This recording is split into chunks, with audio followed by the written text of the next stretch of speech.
And I'll be talking to French author David Vankinos about his book Second Best.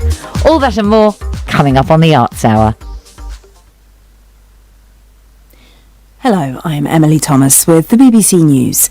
Police in Delhi have conducted early morning raids on the home of several journalists and other employees of the left-leaning Indian website NewsClick. The operation is believed to be in connection with alleged funding from China, something it denies. Anbarasan Etarajan reports. The raids come after the New York Times in a report in August alleged that NewsClick had received funds from an American millionaire to spread what it called Chinese propaganda. There are no reports of arrests, though some journalists have been questioned at police stations. One of the journalists, Abhishar Sharma, said police had taken away his laptop and phone. There has been no comment from officials. A forum of digital news publishers said the raids were another instance of the Indian government's pattern of intimidatory behavior. Supporters of NewsClick say it has provided critical coverage of Hindu nationalist BJP government's policies and actions and their adverse impact on the lives of millions of Indians. Officials in Singapore have seized more than $2 billion worth of assets as part of a money laundering investigation. A minister said it was one of the city-state's largest such cases. Jae Sang-lee reports. Singapore's Second Minister for Home Affairs, Josephine Teo, said authorities first suspected criminal activity 2 years ago when they found suspicious transaction reports being filed by financial institutions. The police launched an investigation a year later, uncovering a network of people believed to be connected to each other. Multiple raids were carried out by the police, most notably in August, when more than 400 officers arrested 10 people and confiscated gold bars, designer handbags, and expensive jewelry, among other items. Shares in the struggling Chinese property giant Evergrande have risen sharply on their return to the Hong Kong stock market. They were suspended last Thursday, shortly before the company said its founder was under investigation. Evergrande applied to return to the market on Monday when it declared there was currently no other inside information relating to the company that needed to be disclosed. Here's our Asia business reporter, Joao de Silva. The clock really is ticking for Evergrande to avoid a collapse. This share price volatility is really testament to that. Evergrande is the world's most indebted property developer, and some observers think Evergrande is too big to fail, meaning they believe authorities will step in at the last minute and save it. But others think the opposite. They believe authorities will not intervene because they want to send a message to other developers and are willing to face the serious consequences that such a situation will entail for the property sector and for the wider Chinese economy. Joao de Silva in Singapore. World News from the BBC. Japan has condemned a surprise trip by a pro-Russian MP to Moscow in what's believed to be the first visit by a Japanese politician since the invasion of Ukraine. Mayor Suzuki from the opposition Japan Innovation Party met Russia's deputy foreign minister. Japan's foreign ministry said it wasn't briefed on the trip and warned against Japanese people travelling to Russia. Moscow said Mr. Suzuki told the Russian minister that Tokyo's support for Ukraine did not serve its national interests and went against the will of the Japanese people. A UN team that's visited Nagorno-Karabakh says as few as 50 ethnic Armenians could be left inside the enclave. It came under full Azerbaijani control last month. Rayhan Dmitry is near the border. According to the data they collected based on their conversations with the local people, they said that only about 50 to 1,000 ethnic Armenians are left now in Nagorno-Karabakh. They did not receive any reports of violence against the local population, and also they said that they were struck by how suddenly people left their homes and the suffering it may have caused. The families of 3 Ethiopian politicians jailed in connection with violence in Amhara say they're concerned for their well-being after they went on hunger strike. The 3 were arrested after a state of emergency was declared to contain the conflict in the region between Ethiopian government forces and local militias. The politicians had been critical of the government's approach to growing resistance in Amhara. A global alliance of countries and organisations has pledged to raise $12 billion to protect coral reefs, the world's most diverse ecosystems. The International Coral Reef Initiative says reefs are threatened by rising sea temperatures as well as pollution and overfishing. BBC News. Hello and welcome to the Arts Hour on the BBC World Service. I'm Nikki Beattie, bringing you a star-studded lineup of guests and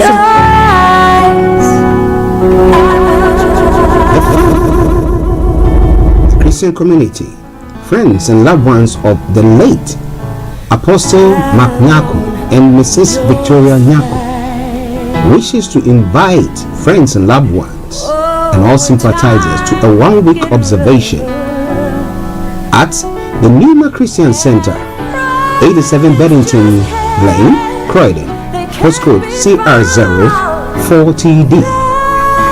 The event will take place on Friday, the 6th of October, 2023 from 6 p.m. to 9 p.m.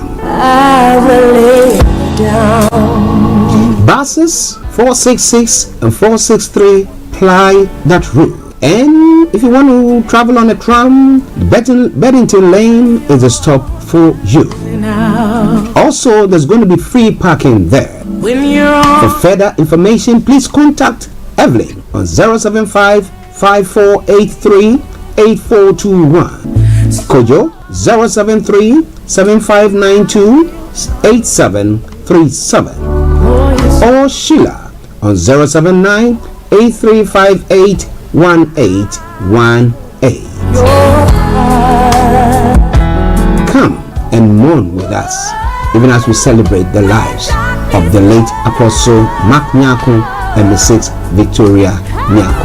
God bless you and see you all there.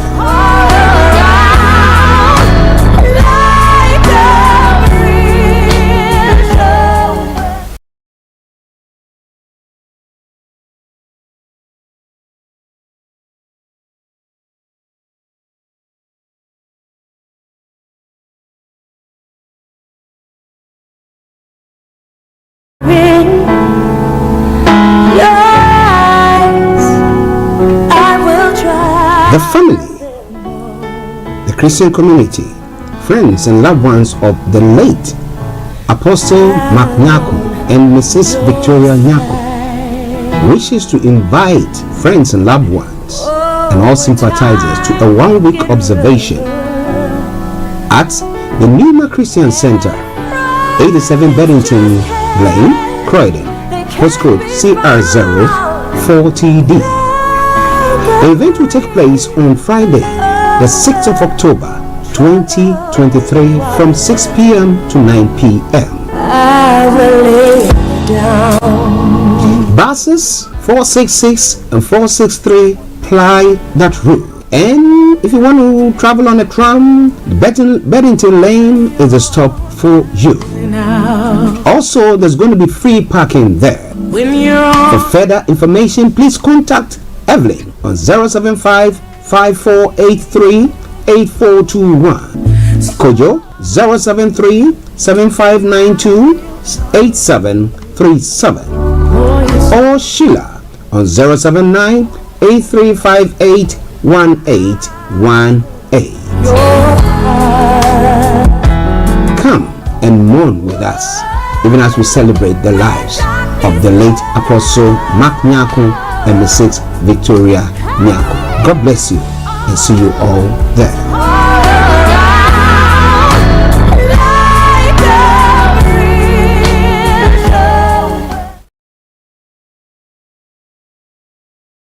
A prison officer could be killed if the situation doesn't improve. Our home editor, Jason Farrell, has this report for us. A drunken party in a prison cell posted recently by a prisoner on TikTok. This just a glimpse of a potentially dangerous problem. It was filmed in HMP Five Wells in Northamptonshire, which opened in February last year. From the outside, it looks every bit the flagship modern prison. But in rare interviews, prison guards paint a different picture of life inside. Yeah, so he's there. They're risking their careers talking to us, but feel their lives are at risk at work. One we'll call Harry, we met secretly in a nearby car park. How safe do you feel as a prison officer in Five Wells? Not very safe at all. We're lacking equipment. We're lucky if we get a radio to go onto the landings. We've got a very limited amount of body cams that work. It's like a lucky dip raffle. And has there been recent examples of aggression towards staff? Yeah, so a prison officer was seriously assaulted a few weeks ago. He was stabbed in the head with a metal spike. There's weapons all over the prison. They'll make them themselves. Razor blades and toilet brushes. They'll use pieces of metal. And there's a lot of members of staff that have absolutely no prison experience, so they lack confidence. So who's running the prison? The prisoners, effectively. The prisoners run the prison. HMP Five Wells is privately operated by G4S and is the government's solution to the antiquated Victorian prison estate, like Wandsworth, where recently an inmate escaped. Dubbed a smart prison, its X-shaped blocks with wider, shorter corridors are supposedly easier to control. But that's only true if you have the numbers and expertise to manage it. This is another Five Wells officer who wants to blow the whistle. We'll call Sally. How often do prison officers get hurt? On a daily basis, we get urine and faeces thrown in our faces. We get spat at, so we get things thrown at us. We get stabbed. An officer got stabbed a few weeks ago. Punched, kicked, tripped up with the feet, hit with pull cues. That's a daily basis. A daily basis. Yeah, a daily basis. G4S say no officer has ever been stabbed at the prison, and the officer in the incident described only received superficial wounds. But prisoner videos using smuggled phones suggest staff are under-supported. Here, a female officer on her own is dealing with sexual intimidation from male inmates. A recent independent report said the number of inexperienced staff in the prison was a major concern. How do you feel at the end of a shift? Relieved. Relieved that I've managed to get out without injury. I love my job, but what's it going to take? Is it going to take for someone to be killed in that place before someone says we need to do something about this? Which is why, presumably, you're talking to me right now. Exactly. It's 36 acres and £250 million of state-of-the-art security. But the people charged with running it don't feel safe. Jason Farrell, Sky News. Well, G4S, which operates HMP 5 Wells, has responded to Jason's report. A spokesperson said, "The safety of staff and prisoners is our number one priority, and we do not tolerate violence. Managers take swift and robust action when serious incidents do happen. We've got sufficient levels of staffing to run a stable, consistent and safe regime. We continue to drive recruitment. The majority of our employees have more than 12 months prison experience, and we have a large group of officers on secondment from other G4S prisons. We know there is more to be done and continue to take steps to improve the regime every day. Our dedicated officers work tirelessly to detect, intercept and confiscate contraband through a range of measures. We're committed to supporting and caring for our staff." Well, speaking earlier on Sky News, the Justice Secretary Alex Chalk gave this response to Jason Farrell's report. As I say, we rolled out £100 million worth of safety equipment. That's to do with scanners, body scanners, which indicate whether things have been secreted internally and brought into the prison, but also body-worn videos as well. Now, if there is concerns about those not working, they should be working. They should be repaired. Are you going to look into this? Oh, yes. I've already given instructions to senior leadership to look into this precise thing as a result of this. As a result of Jason's piece? As a result of Jason's piece. A 9-year-old girl who vanished during a family camping trip in New York has been found hidden in a cupboard in a camper van, but authorities say she's in good health. Charlotte Cena went missing during a bike ride on Saturday evening in Moreau Lake State Park. New York State police say they have a suspect in custody over her disappearance. Our US correspondent James Matthews has this report. In the park where Charlotte Cena was lost, there was celebration when she was found. Mr. Cardbearers. He had bad gas. The 9-year-old had gone missing after cycling, alone, whilst on a camping trip with her family. The search had concentrated around the Moreau Lake Park, where she disappeared on Saturday evening. Believing Charlotte had been abducted, police identified a suspect who was in the area when she went missing. That took them to a property in the town of Milton, 15 miles from the park, where they found Charlotte safe and well. A police statement on the suspect read, "Further investigation led to the search of multiple residences where the individual is known to reside. Upon the search of these residences, State Police located Charlotte Senna safe and in good health. The suspect was taken into custody. It's understood the fingerprint from a ransom note aided officers in their search for the girl. The governor of New York State spoke at a news conference late last night. He literally drove up to the family's mailbox, assuming they were not home. 4:20 in the morning, opens the mailbox and inserts the ransom note, leaving a critical piece of evidence behind, his own fingerprint. After some resistance, the suspect was taken into custody, and immediately the little girl was found in a cabinet, cupboard. She was rescued, and she knew she was being rescued. The suspect, 47-year-old male named Craig Nelson Ross Jr., is still being questioned. At this moment, charges have not been brought, but they are fully expected. At a church vigil for the missing girl, news of her discovery changed the mood and the script. Thank you, God, for showing up in such a mighty way. In Saratoga County, New York, last night was the night their prayers were answered. James Matthews, Sky News. Time for some of today's other news now. And a 12-year-old boy is in critical condition after being struck by lightning during a school football tournament in Hartford last night. A man in his 50s was also hit in the incident in the Welwyn Road area. The East of England Ambulance Service says they sent an air ambulance and multiple vehicles to help. The child's in Addenbrooke's Hospital and the man is in Princess Alexandra Hospital. The school where the tournament was being held has released this following statement. Unfortunately, during the tournament, there was a lightning strike which affected several people, two of whom, one adult and one student from another local secondary school, were taken to hospital for treatment. The wider school community and I would like to thank the emergency services, the parents and staff who were attending the match and were so helpful, and our first aiders who did an amazing job while waiting for the emergency services to respond. Well, the storm last night also caused a massive fireball to be seen in the night sky in Oxford after lightning struck a gas tank at a recycling plant. The large fire erupted after the gas tank was hit at the Cassington facility, which processes waste. Severn Trent Green Power, which runs the plant, said no one was hurt. The policing minister says Britain's passport database could be used to catch shoplifters and other criminals. Chris Philp said he plans to integrate data from the Police National Database, the Passport Office and other national databases to help police find someone in a click of a single button. You're watching Sky News today. Lots more still to come. How has the Prime Minister's new climate strategy gone down with world leaders and energy bosses? I'll be joined by Lord Brown, Chair of Beyond Net Zero, former BP CEO. That's next. Handling the pandemic, the second round of the COVID inquiry kicks off this hour. We'll have the key takeaways as that begins. Plus, what's the fine for fly tipping in space? We'll have that story for you. A lot of customers, yes, that's the case. And a lot of their customers, the end users, are also demanding that change. And we saw that a lot with the first phase of the plastic ban when plastic straws went. I suppose there is an awareness issue with some customers out there or some of the hospitality market. And as of this morning, they can't use the product that is perhaps left on their shelf as well. So there's going to be an element of people skipping product over the next few days. I think there is an impact.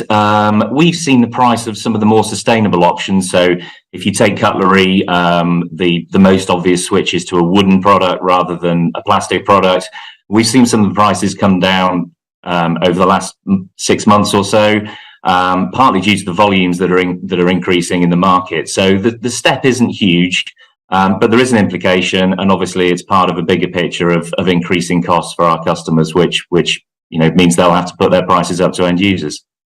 A lot of customers aren't sure what is and isn't banned, so we're getting asked quite regularly if plastic pints and halves are now banned. They're not. Although I suspect they're on the government's wish list. There are also elements of confusion around, so if you take polystyrene containers, they are banned if you are selling a finished food item in them. However, if you are perhaps a butcher's and you're selling a non-finished product, so raw meat, that's still legal to sell that. So there's potential for some confusion there. One of our other concerns as well is that there are appearing on the market manufacturers and importers rebranding disposable cutlery as reusable cutlery and maybe making it a slightly thicker product. So that's certainly not within the spirit of the ban, but you might see people trying to get around it to an extent with that. Welcome back. Doctors are due to rally outside the Conservative Party conference in Manchester today as they continue to walk out over pay. The government says it won't come to the table while further strike dates are announced. The Deputy Chair of the BMA Council, Dr Emma Runswick, told Sky News earlier consultants have written to the Prime Minister offering a pause on future dates. We think that's a ridiculous position, but whilst they hold it, we're willing to make space for them to come to the table, as we have wanted them to do for many, many months now, to talk about this, to think about restoring the pay of doctors so that doctors stop leaving in their droves to countries where we are properly valued and where conditions are better. And we can get back to work because that's what we want, not just for doctors but also for patients. Well, our health correspondent Archie Joshi is in Manchester and says striking doctors will have the health secretary in their sights. Junior doctors from across the country, joined by their consultant colleagues, will be descending on Manchester later this afternoon. A huge rally to try and stress to the health secretary, who'll be addressing conference later this morning, just how urgent they need to talk to government about resolving the industrial action that is crippling the NHS at the moment. Last night, the BMA, the Doctors' Union, said it was willing to go to the Reconciliation Service, ACAS, and it needed to talk to the government. The government says one of the conditions is to make sure that there are no more strikes being called by the consultants. There are no more strikes, no more strike dates which have been announced. So the BMA said to the government, we'll give you 4 weeks. If you don't meet us halfway, at least give us something to talk about to our members, then we will call further strikes. So expect a lot of action from junior doctors and consultants here in Manchester today. Ashish Joshi there for us, and a reminder, Steve Barclay, the Health Secretary, due to give his address to the Tory Party conference at 11 a.m. We're going to have a quick look at the weather now. Warm memories wherever you go. The weather, sponsored by Qatar Airways. The weekend will bring unseasonably warm conditions, but before then, temperatures will be around average for early October. There'll be widespread showers going into the afternoon, concentrated in the north, but there'll be good sunny spells too. It'll be rather blustery, with southern Britain feeling cooler than recently. Southern and eastern parts will see showers becoming increasingly isolated later, with most places fine into the evening, but they'll keep going in the north and the west, except further showers in the west overnight. But Scotland and Donegal will see more general rain moving in later. That's your weather. The weather, sponsored by Qatar Airways. You're watching Sky News today. Still to come, it's been a bumpy start to the party conference for Prime Minister Rishi Sunak. I'll ask the Deputy Chair of the Conservatives how he thinks it's going. We'll also be joined by Lord Brown. We'll be right back.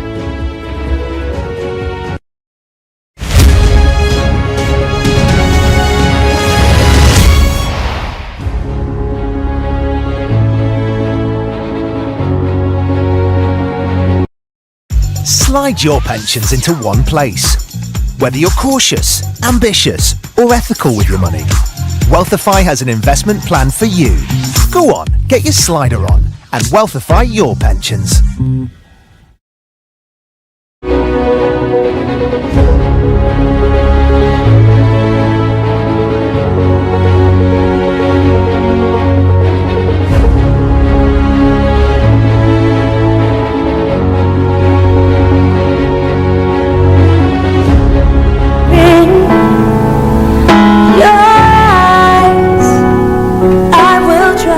The family, the Christian community, friends and loved ones of the late Apostle Mark Nyako and Mrs. Victoria Nyako wishes to invite friends and loved ones and all sympathizers to a one-week observation at the Numa Christian Center, 87 Beddington, Lane, Croydon, postcode CR040D. The event will take place on Friday, the 6th of October, 2023 from 6 p.m. to 9 p.m. Buses 466 and 463 ply that route. And if you want to travel on a tram, Beddington Lane is a stop for you. Also, there's going to be free parking there. For further information, please contact Evelyn on 075 5483 8421, Kojo 073 7592 8737, or Sheila on 079 8358 1818. Come and mourn with us, even as we celebrate the lives of the late Apostle Mark Nyako and Mrs. Victoria Nyako. God bless you and see you all there.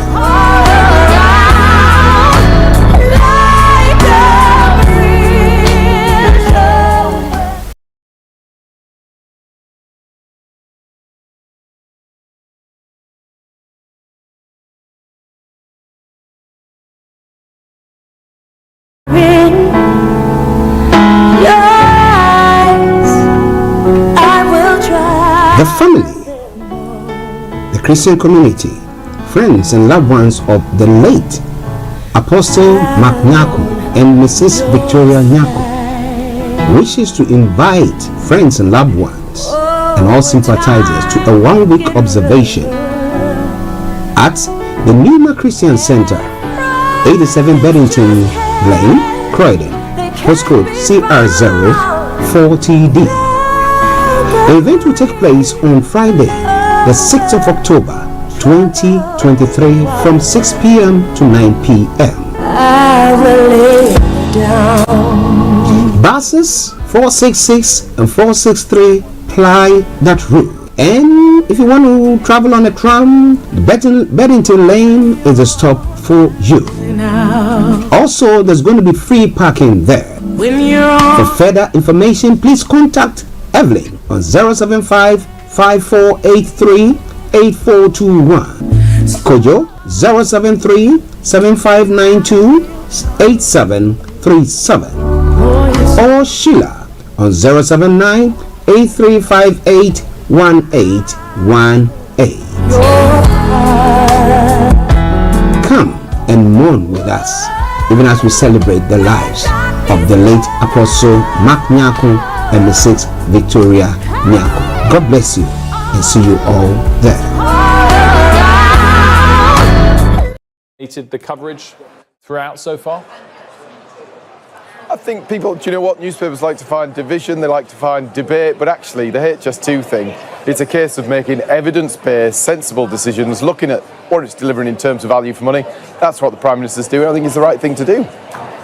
So I get that, but given that this leak coming into it, given that it's a massive infrastructure project that is so critical to the city you are in, as a party, was it a mistake not to end the debate about will he or won't he cancel part of this line before the conference?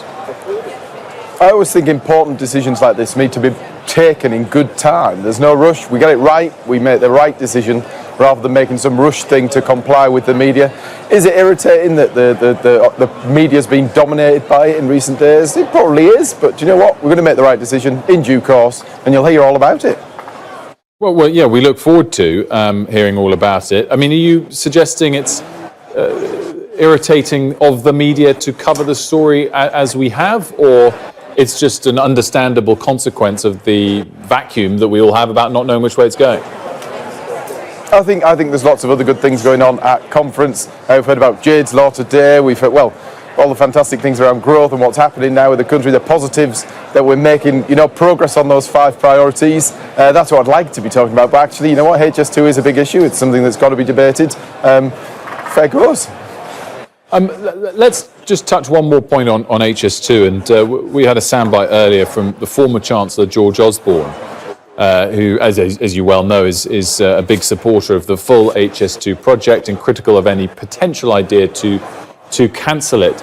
Do you think that's a little bit rich from him? Do you think that, in fact, he is partly to blame for where we are by originally suggesting this would only cost 30 billion by not getting it all green-lit when interest rates were much lower and the borrowing costs would be much lower, and perhaps not prioritising the northern legs of it before the southern legs? I think, do you know what, there was a huge task in convincing people to get behind HS2 in the first place, and the project as was, but it's right, and I think people at home appreciate that we sit down, we look at where we're at with it, what it's costing, what value it's going to deliver and the benefits it's going to deliver at the end, and whether actually that money could be better spent on something like Northern Powerhouse Rail. Time will tell. We're looking at that in an evidence-based approach. I'm sure that people in different regions of the country will have different views, but actually it's for the Prime Minister to work on the national interest and whether this is delivering value for money, whether it is delivering the best possible outcome in terms of uplifting our infrastructure in the north. Let's touch on what we might hear today. Of course, Steve Barclay is speaking shortly. Do you think that the doctors that are still striking, of course, both junior doctors and consultants as we speak, are starting to lose the debate in terms of the consensus of the public, or that particular sector relative to some of the others? Do you think that the public is still very much on their side? I think, do you know what, I think all of these strikes, actually, when you look at it, we know how hard people in the NHS work during the pandemic. We know how hard they work every day and every night. And actually, we've worked with the independent peer review board to come up with informed, fair pay increases. That's the way forwards. We've stuck by them. I remember a few months ago, all the newspapers were assuming we were going to go against that. We weren't going to stick with the independent peer review board suggestions. We have stuck by that. It's the fair way to do it. And we've seen some ridiculous increase. If people want to increase by 35%, that is mad. It's not sustainable. Somebody's got to pay for it. We've got to find a balanced, fair way forwards. And I think that's what the public see. The public also are aware of inflation. They're aware of what happens if we give in to all these strikes and the impact that could potentially have on inflation. We're seeing progress on that. We're making tough decisions and they're paying off now as we start to move forwards. Matt Vickers, we're going to have to leave it there, but we appreciate you joining us. Thanks so much. Now, the second part of the COVID-19 inquiry, looking at decisions made by government, is just kicking off. Let's many listen witnesses, advisors, experts, scientists, politicians and civil servants. But I will also hear from about 15 witnesses who will describe the suffering and the problems faced by various groups during the pandemic. First, I will hear from 4 representatives of bereaved families. They will be followed by experts on ethnicity, later life, children and young people, frontline and key workers, sex and gender, disabled people, LGBTQ+, and long COVID.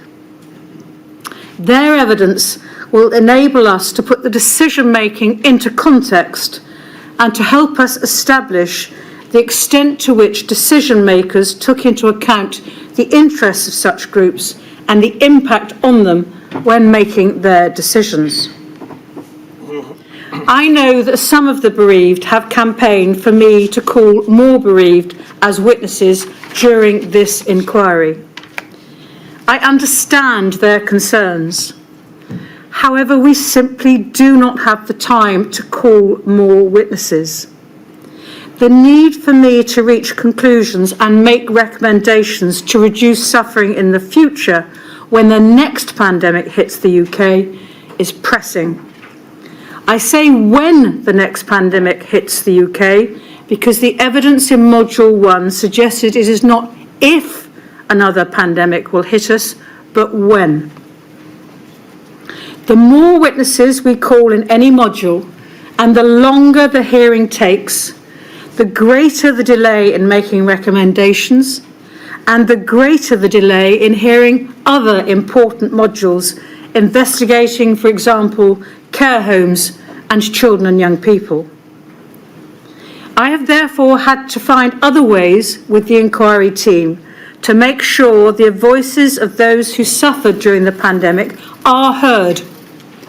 The inquiry is not ignoring the bereaved or any other group who suffered, far from it.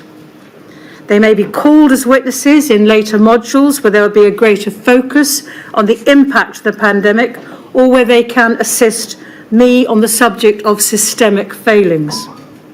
They can contribute to the listening exercise Every Story Matters, the reports from which I will consider very carefully and which will inform my conclusions and recommendations.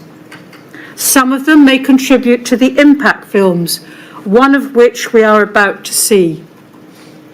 14 people from across the United Kingdom have been recorded talking about the devastating impact the pandemic has had on their lives and the lives of their families.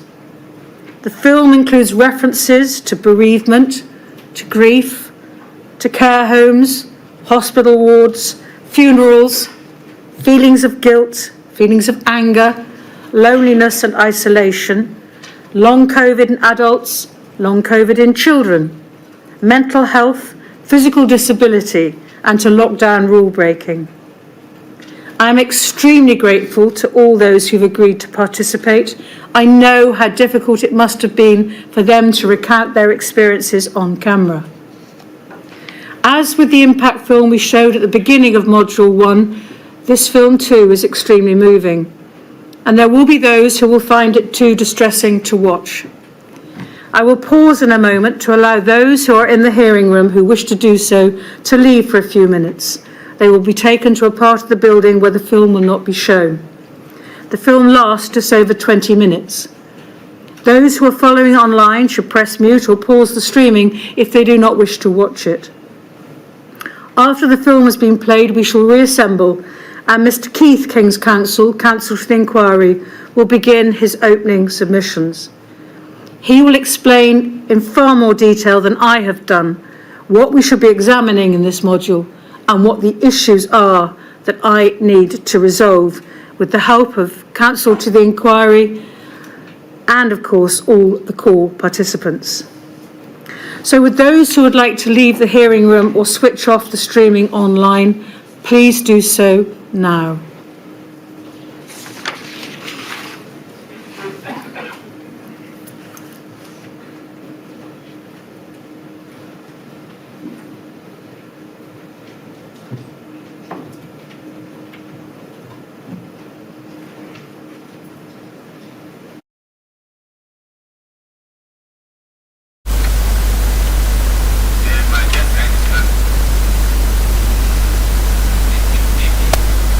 Friend Uruj from SendWave. SendWave is a money transfer app that is used by people all over the world to send money to their loved ones in Africa. With SendWave, you can send money to Ghana, Nigeria, Kenya, Uganda, and Tanzania. And the best part is, SendWave is absolutely commission-free. Our exchange rates are excellent. You can see for yourself by checking them out on our website. So how do you use SendWave? SendWave is an app that you can download onto your phone from the App Store or Google Play Store. The app is free to download. After downloading it, just open the app and enter your name, email, and phone number. That's it. You're good to go. Make sure you use the promo code SR. S for Starr, R for Radio. This promo code will give you £5 free credit to send to Africa on your first transaction. Your money will be delivered to your recipient within seconds. Feel free to call me on 0749 7377 647 at any time. I'll be happy to tell you all about SendWave and help you in any way I can. Remember to use the promo code SR for £5 free credit. Medasse. Hi everyone, it's your girl BB Clement, the author of How to Go From Employee to Entrepreneur and the host of your weekly business show, BB Means Business, the show where we discuss everything you ever wanted to know about business but you were afraid to ask. How do I start my business? How do I raise the finance? How do I grow my business? Where am I going to find my customers? Join me every Tuesday at 1:30 p.m. on Starr Radio UK to get all the information and tips that you need to become a successful entrepreneur and become financially free. Remember, don't let life dictate to you.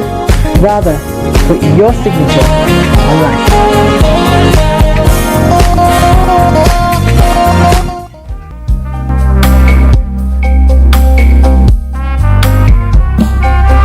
Are you looking for the fastest, reliable, and trustworthy door-to-door shipment company? Well, look no further. When was the last time your family received a shipment back in Ghana on time and in time? You are not sure?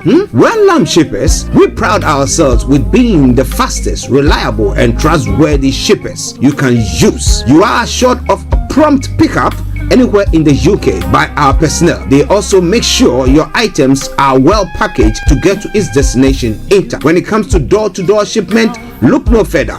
Well, Lamb Shippers, contact us on 07939009321 or 07498911820, or you can visit our website www.welllamp.co.uk. You can also drop us a mail, info@welllamp@gmail.com. Well Lamb Shippers, fast, reliable and trustworthy.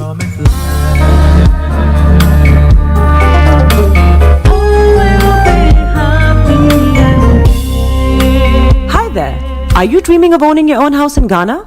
Then you will need a well-documented piece of land that is free from troubles.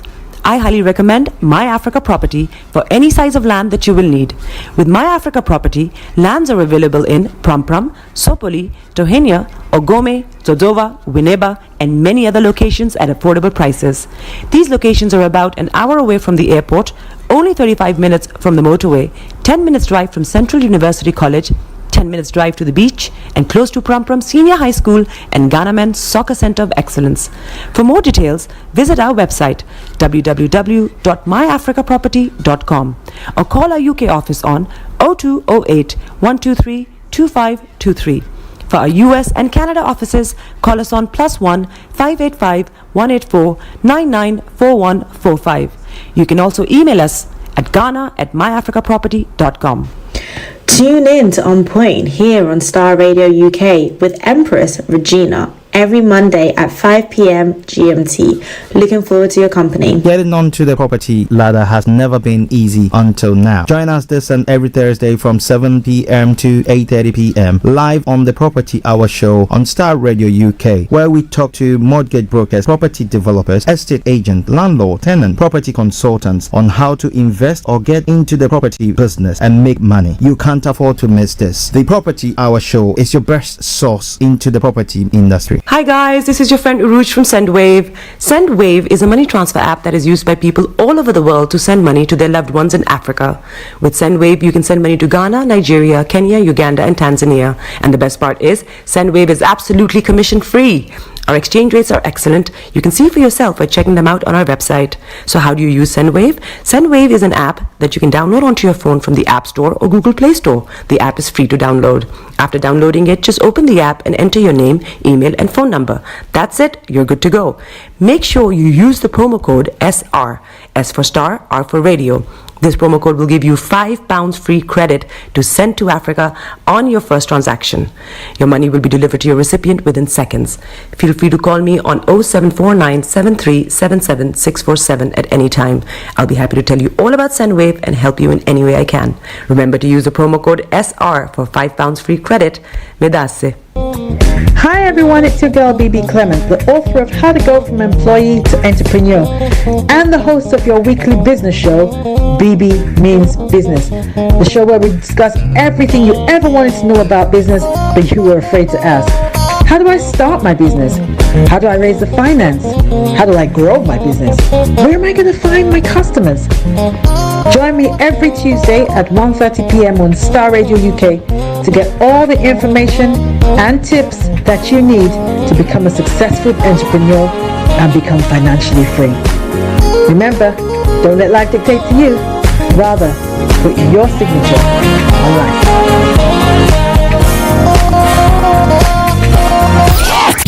The best radio show. Broadcasting worldwide, online 24/7. All around the world.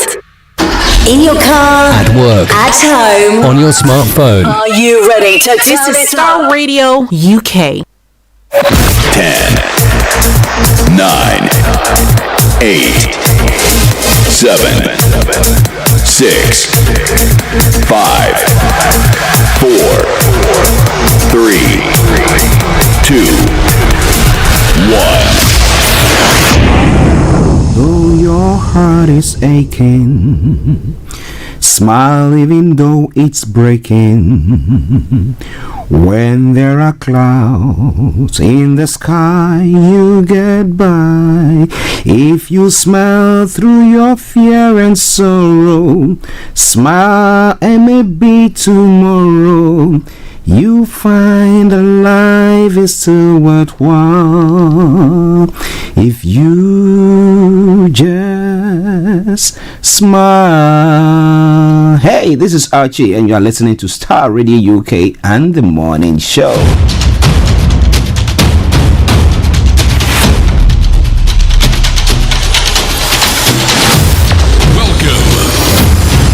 This is Starr Radio. This is UK. Starr Radio UK. This is Starr Radio UK. Welcome.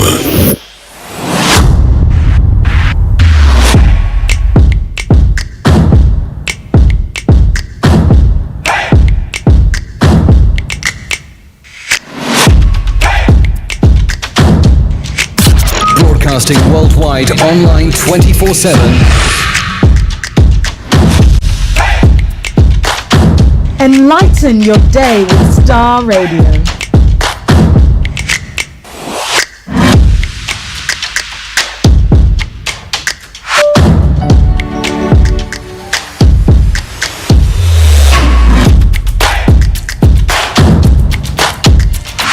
Starr Radio. Radio for the people, by the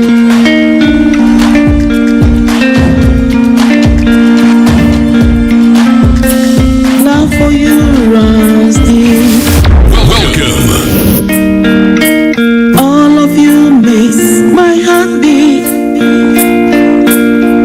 You make the doubt they fade. Jesus, and that's what makes you great. You hold the world in your hand. Okay, let me say massive good morning, good afternoon, good evening, good dawn to you, wherever you might be on planet Earth, and those of you on other planets as well. We want to salute each and every one of you, and once again, welcome you to the Starr Radio UK Morning Show. Today is Tuesday, the third day of the 10th month, that is October 2023, with the time now 10:48 from the House of London. And let me say, all protocol observed. Let me say good morning to my team, Mr. Olayomi, Koiki, and my able producer, Mr. Francis Guy, in the house as well. And to all those working behind the scenes to make sure that things tick along nicely. I also want to take this opportunity to say good morning to my bishop himself, Bishop Adeshina. Massive good morning to you all. Anthony Adedeji, Aziz, good morning. Olakunle, good morning. And also a special good morning also goes to the one and only Pastor Emmanuel Chidi. Pastor Moore, good morning to you too. But wherever you are, I want you to stay glued to your sets because there's lots that we're going to be bringing your way. Yesterday we did tell you about Yomi being at the courts for the hearing of the former petroleum minister. And let me put it this way, and her accomplices. We're going to tell you more about all that. We've got some video after the hearing and everything. So I'm going to be bringing all that your way. You make a dog. So wherever you are, don't take the dial because it's going to be a smashing of a program there. We're going to be firing on all cylinders. So tell a friend to tell a friend to tell a friend. Starr Radio UK Morning Show is on. Archie is here and therefore happiness is near. Once again, welcome on board. But for those of you who are tuning for the first time on the morning show, this is how the program is going to go. I'm going to bring you the quote for the day, the weather forecast will follow suit, then the travel update as well. We'll move on from there to have a look at some of the stories making the rounds across the globe. It's known as Global Trotting. At 11 o'clock, we have Mr. Olayomi Koiki will be joining in to bring you updates from Nigeria. And then we move on to have a look at some of the other stories making the rounds in other parts of the world. At 12 o'clock, the lines are open for you to add your voice to the discussions. So I'll be looking at from archaeology to zoology, from Accra to Zanzibar is making the headlines. As I say all the time, we'll be looking at that. But before then, if you have any comments that you want to share with us, feel free to post it on all the platforms that we are broadcasting on. And then we'll continue from then at 12:30 to bring the program to a close. But remember, this afternoon exactly at 1:30 we'll be bringing you BB Clement on BB Means Business. And today, well, if if you are illiterate in finance, well, it's going to cost you a lot. But you want to know how to get out of that? How money works? You have to make sure that your dads are logged on Star Radio UK and the BB Means Business show when she comes your way. So once again, let me say welcome. And that's what makes you great. You hold the world in your hands. The hand that made me who I am. Same for now, yes. Okay, the quote for the day says your future is shaped by your decisions today. Your future is shaped by your decisions today. What decisions are you making today? And you think how it's going to be impacting your future? Are you looking at all that before making those decisions? If you are not, then re-look at them. When it comes to the weather front, well, total temperature today is going to be 19 degrees, otherwise it's going to be 10 degrees. That's in the London and the southeastern part of the UK. This afternoon will be rather breezy with a mixture of sunny spells and patchy clouds throughout, likely dry, but the odd shower will develop in places during the start of the afternoon. Tonight we'll see any clouds and showers diminish early, leaving a mainly clear night, a cooler night with a gentle westerly breeze expected as well. Moderate UV level and pollution low is what we're going to be expecting. Sunset 18:35 and sunrise for tomorrow morning 0704 hours. That brings us to the end of the weather forecast.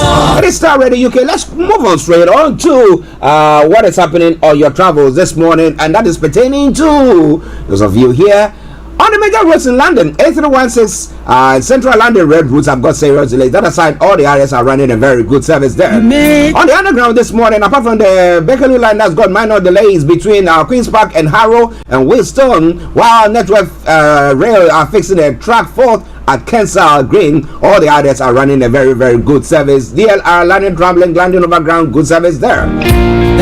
On the river bars this morning as well, the Woolwich Shore is experiencing a reduced service. That aside, all the others are running a very good service. The London Cable Car is also running a very good service there. And that brings us to the final segment of the travel updates, and let me bring that quickly to you. Avanti West Coast and Transport for Wales are running minor delays. That aside, all these others are running the special service. C2C, Chiltern Railways, East Midlands Railway, Gatwick Express, Great Northern, Greater Anglia Island Line, ScotRail, Southwestern Railway, Southern, and Thames Lake are all running special services. And that is how I would say, or even as I bring that update, the travel update to a close there, let me say good morning, good afternoon, good evening, good dawn to you, wherever you might be on planet Earth. Enjoy your comments for today, but you know what? Continue to keep those eyes on the road. Hi everyone, it's your girl BB Clement, the author of How to Go From Employee to Entrepreneur and the host of your weekly business show, BB Means Business, the show where we discuss everything you ever wanted to know about business but you were afraid to ask. How do I start my business? How do I raise the finance? How do I grow my business? Where am I going to find my customers? Join me every Tuesday at 1:30 p.m. on Star Radio UK to get all the information and tips that you need to become a successful entrepreneur and become financially free. Remember, don't let life dictate to you. Rather, put your signature on life.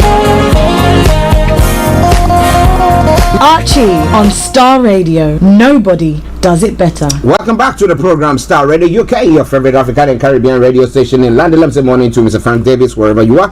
Okay, now when it comes to the updates from Nigeria, that's going to be coming your way today. As I did say earlier on, well, yesterday Yomi was in court and we promised you that we was going to bring you a live feed from there, but you know you cannot broadcast from the courtroom. However, after the program and after the court proceedings, he was able to capture a few pictures and some few videos there, which we'll be bringing across whilst he gives us what actually took place there. So be rest assured we're going to be doing that. However, moving on straight to some of the stories that we're going to be looking at this morning. Chicago Varsity releases Tinubu's record to Atiku.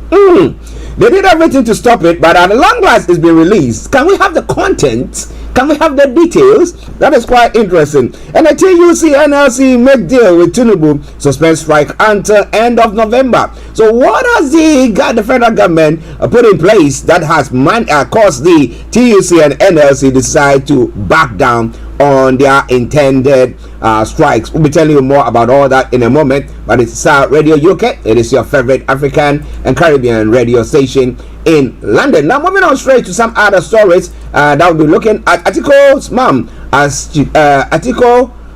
as Chicago State University released Tinubu's academic records, and NLCTUC, we talked about that, 20 banks liquidated, 16 billion liquidation dividends paid, deposited, credited, and NDIC. Nigeria Air Force destroyed 5 terrorist gun trucks in Borno. Well done to them. We expect more from them. Northern governors mourn Umaru Shehu demise. Well, a lot more going to be coming your way from there, so stay tuned. Don't you go away. After UK bribery trial, Dizeni Alison Modoke will be extradited to Nigeria for money laundering. We'll be having more from there. Yomi was at the courts, and he is going to tell us exactly what the judge said there. Now, World Health Organization has authorized second malaria vaccine for children. Well, looking at the prices per dose, we see that this one is far cheaper. Two. I mean, the most is about $3. Yes, but the others that were being used were quite expensive. We're talking about $9 plus. But what do you think about all that? More going to be coming your way. Nigeria Labour Union suspends indefinite strikes. Some of the stories making about Seychelles, leader of main opposition party, charged with witchcraft. That's give a dog a bad name. Now, what is all that about? We're going to be telling you more about that. If you want to charge somebody, find something else. Witchcraft. So what? Has he killed you? Do you have evidence that he killed somebody? Now, Russia is providing Africa an alternative to what Western countries have offered. That's what an analyst is saying there as well. These are all coming away from Starr Radio UK in Ghana. Occupy Bank of Ghana demo will make sure Addison deputies are prosecuted. That's what a Blackwa is saying. The opposition spokesperson for Foreign Affairs has made that statement. And then Occupy Bank of Ghana will ready for minority demo. That's what the police are saying. We'll be watching it very closely and monitoring what will be happening there. Are they going to come against them? And what is happening? Now, voters registration exercise will not be extended. That's what the EC is saying. Yes, it ends today, and they say it's not going to be extended. Now, if you have limited places for people to go to register, if you have rolled it out cross board and everybody can go wherever, just walking distance as they go vote, why not? But well, they said this is what they've done, and they are not going to extend it. What are they taught? What are they doing? Are they trying to disenfranchise people? Somebody will say no. But it's all coming away from Starr Radio UK in other parts of the world as well. Daily police raid homes of prominent journalists. The homes of several journalists who work with NewsClick website have been searched. Oh bye. Now, Greenland women file claim over forced birth control. Some 4,500 women were fitted with coils as part of attempt to limit the territory's population. Oh boy. Okay. An oil cartel leader says demand expected to grow. The Secretary General says further investment in oil is needed to meet rising global energy demand. But they're saying they're cutting down on the amount of barrels that they are mining in a day, so that they can create automatic shortage, and then the prices will rise. Right? Congressman carjacked at gunpoint in Washington D.C. Texas Democrat Henry Cuellar also had his phone and iPad stolen, according to an aide. Those are some of the stories making the rounds here in the UK front. Yes, let me tell you. Now, Sunak continues to stall on HS2 announcement. Prime Minister says he will not be forced into a premature decision amid reports he is going to scrap the Manchester leg. But he's in Manchester. That's where they're having their conference. But he's saying that I'm not going to make any comment until the day I make my statement. Well, so let's see. COVID inquiry to hear evidence on key early Westminster decisions are saying. And pride of murdered woman's family over law change. Now, Jade Ward's family welcomed the change to strip parental rights from people who kill their partners. And boy 13 admits killing woman with her own car. The boy, who cannot be named, admits causing the death of Marcia Grant by dangerous driving. Well, it did happen here in the south. I think somewhere closer to Croydon. Yeah, it's all I think part of Croydon catchment area, or Beckenham, around that place. Well, we'll tell you more about a heat fire after lightning caused gas explosion. Fire crews spent the night tackling the blaze at a food waste recycling site. We'll tell you more about that in a moment. Sham security courses prompt gig safety concerns. Now, fraudulent training for security staff employed to keep people safe has been uncovered by the BBC. Okay, so listeners, it is Starr Radio UK. Let's enjoy this music while we get ourselves ready to have Mr. Olayomi Koiki coming in to bring you all the updates that you need to know when it comes to Nigeria. And this is from Pastor Chidera Bwachi Ansa. It says everlasting to everlasting. It's only the kingdom of God that reigns forever. Man will come, man will go. But enjoy.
This is Starr Radio UK. We worship you and lift you high. This is Starr Radio UK. Your kingdom's reign from age to age, from everlasting to everlasting. There is no one like you.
Okay, listen to Starr Radio UK, your favorite African and Caribbean radio station in London. I don't seem to capture Yomi on my system here.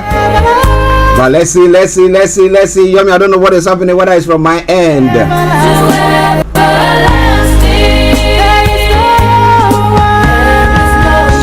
Okay, yes, it is Starr Radio UK. It is your favorite African and Caribbean radio station in London.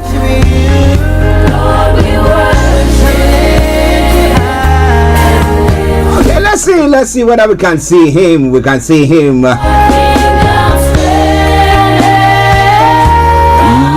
Yes. Now we can see him. But listen, this is Starr Radio UK. It is your favorite African and Caribbean radio station in London. From everlasting to everlasting by Pastor Tudora Boache and Son. I hope that you have enjoyed our tune this morning. But wherever you are, share the broadcast with your friends and loved ones and invite them to like our pages as well as we go to our North London studios, where my brother and co-presenter Mr. Olayomi Koiki is, so that we can bring you updates from Nigeria. And let me say, Yomi, good morning to you. Well, it is a very good morning to you back in the studio. I hope you can hear me loud and clear. Loud and clear. A very good morning to you back in the studio, Mr. Archie. Good morning to all our listeners and viewers around the world, and those that have joined us on the sister broadcast, from the TikTok to the Twitter to the Facebook.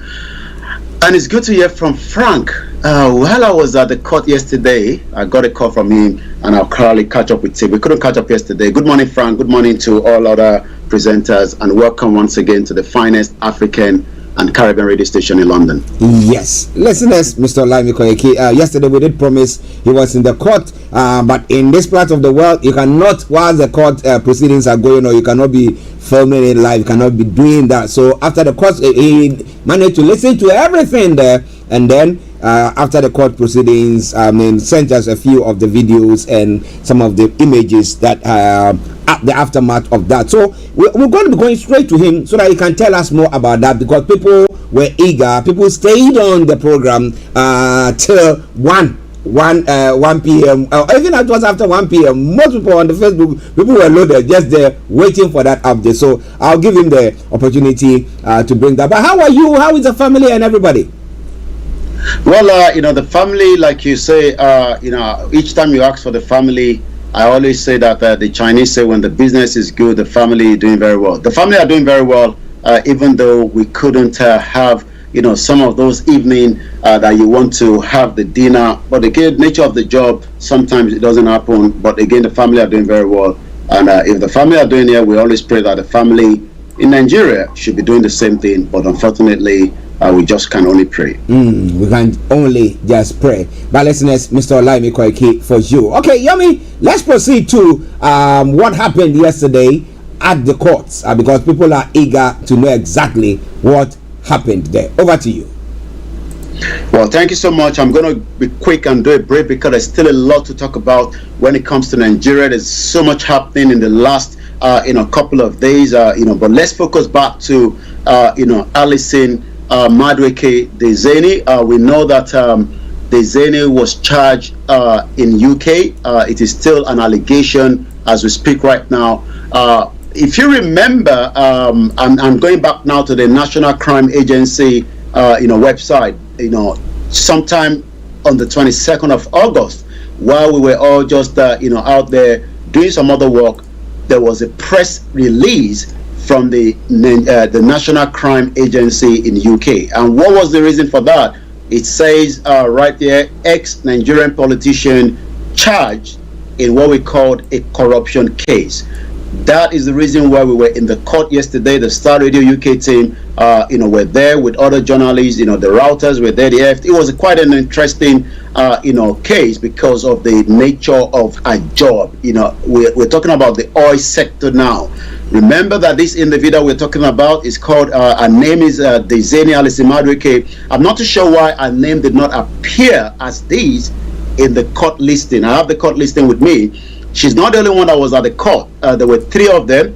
There was another woman called Olatundu Anyide. Olatundu Anyide, as we can tell you, has also pleaded, that she's not guilty. But where do we start from? When we got to the court, Alison was already in the court by the time I got there. But from what we were told prior to that was that there was a kind of, she was only given a name and a date of birth and nothing more. The magistrate did not have what it takes, to handle this kind of case. It has to be transferred quickly to another case. But I can confirm to you that according to the magistrate judge, Alison Madueke, she's a flight risk. That literally means that, if she was going to be going home yesterday, the video that you're being shown right now to our viewers around the world is the first image of Alison Madueke since 2015. Nobody have seen her like this. Not that she hasn't been moving around in London, but I'm sure she has been doing so being in a disguised form. But as you can tell there, in the public arena, she can no longer hide from the camera, the glare camera that is rolling there. We can also tell you that she's not going to be traveling anytime soon. I threw the question to her. She smiled around it, but she knows that she's not traveling anytime soon until the case completed. But what I can also confirm, when the magistrate judge came back in at about 5 minutes past 12 noon, this is what he said. Then the case goes into the Southern Crown Court on the 30th of this month, October. We'll be there as well later on. The reason why she has been granted bail, I will tell you why, is because not that, the case brought to the magistrate court yesterday, it's a very, very serious crime we're talking about. We're talking about, according to the NCA, I'm quoting now from the National Crime Agency, in March this year, the NCA were also provided what we call evidence to the United States Department of Justice that literally enabled them to recover assets totaling $53.1 million linked to Daiseni. The question some of us have been asked is that why then was she granted a £70,000 bail yesterday? Well, she did offer $50,000, but the magistrate judge, refused that. So that literally means that she was giving, extra $20,000 on top of that, and that was why we stayed longer, because we have to wait until she perfected her bail. But one thing I can also tell our listeners on the Star Radio UK this morning is that Alison will not be able to leave her house from 11 p.m. to 6 a.m. She will continue to live in the premises that she has given as her address in the court, and that also means that she's going to be tagged. I'm sure most of us know what that means. As an electronic tag, that will be linked to the nearest police station around where she lives at St. John's Wood. If she's not back home or she's outside that premises, that would trigger. And what the judge says that if you fail to perfect your bail condition, she can be arrested and then also sentenced. Let's now talk about the other individuals. We're talking about Alison Madueke says she's not working, but she was able to pull £70,000 yesterday. While I was looking at her in there, the other lady called Olatundu came back from Nigeria for the purpose of this particular case. She wanted to use that as an argument to tell the magistrate judge that she doesn't need to submit or surrender her passport. She has two Nigerian, she has two passports, a Nigerian passport and a British passport. The judge says, I can't guarantee such. You are also a flight risk.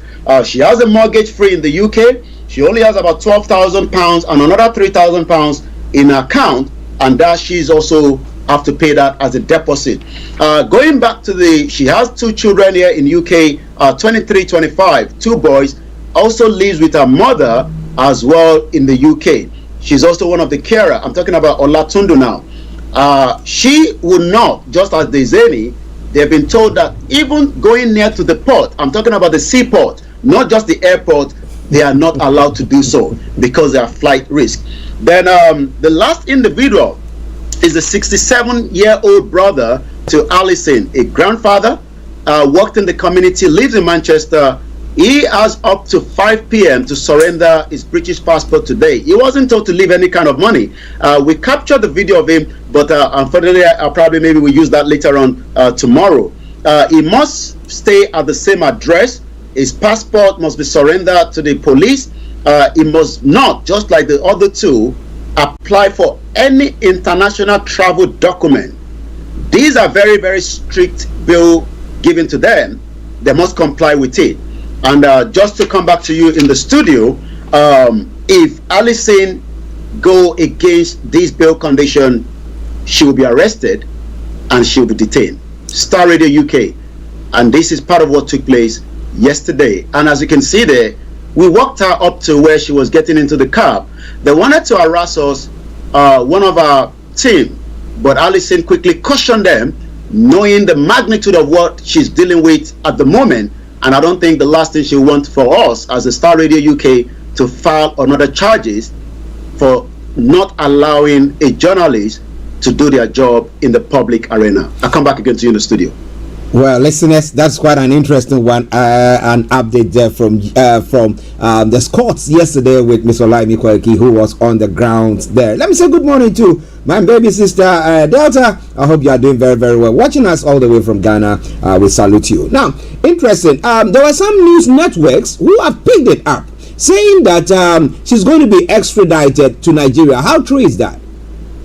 Well, it is quite interesting because while I was monitoring what was happening on the case, I was listening to you as well, but we couldn't, communicate with you back in the studio yesterday. You're quite right, and I'm now going back straight to the EFCC, which is the Economic Financial Crime in Nigeria. It seems that the interest of the Zeni, because like I said, the last interview she granted was about some few years ago. She was here in this country, we know that, but nobody can tell exactly where she was. So yesterday, I think, the EFCC took advantage of the court case in UK, and I'm sure probably maybe there's a kind of arrangement that has been done between the EFCC and the National Crime Agency. But this is a press statement now from the EFCC Publicity and Media Head Dele Oyewale. The EFCC hails arraignment of the Zeni in the London court. The Economic and Financial Crimes Commission, EFCC, welcomes with keen interest the arraignment of a former Minister of Petroleum Resources, Diezani Alison Madueke, at the Westminster Court in Melbourne, London, United Kingdom, following alleged bribery allegation.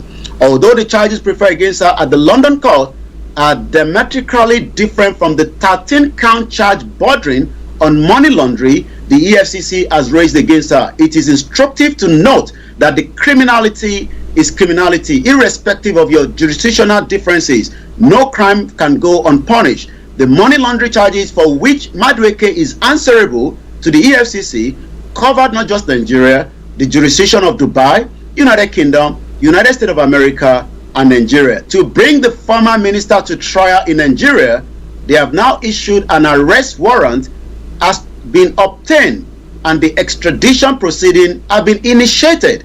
The commission is on course on the trial. She will soon have a day in the Nigerian court as well. Well, interesting. But has she got a British passport? No. Okay, then it's obvious they cannot protect her that much. Then they will extradite her. But they couldn't protect her in the Kano anyway. Yeah, that's why I was asking that. That was why rendition and the kidnapping. Yeah. So yes, she doesn't have a British passport, but whatever passport she was holding has now been surrendered. Yesterday at the magistrate court. She looks very, very, very smart, in the outfit. Yeah. We look forward to seeing her again on the 30th. But for now, I'm sure she's just watching the Star Radio UK for the update on her. Okay. I wish her all the best in her court case or proceedings. We hope that she stays at home so that she is not, incarcerated. No? She's just abide by the rules there. But listen, I said this Star Radio UK, your favorite African and Caribbean radio station in London, with Mr. Olayomi Koiki in our North London studios. I'm actually here in the South studios, and well, after how many months and days and whatever has happened, well, at long last, it has happened.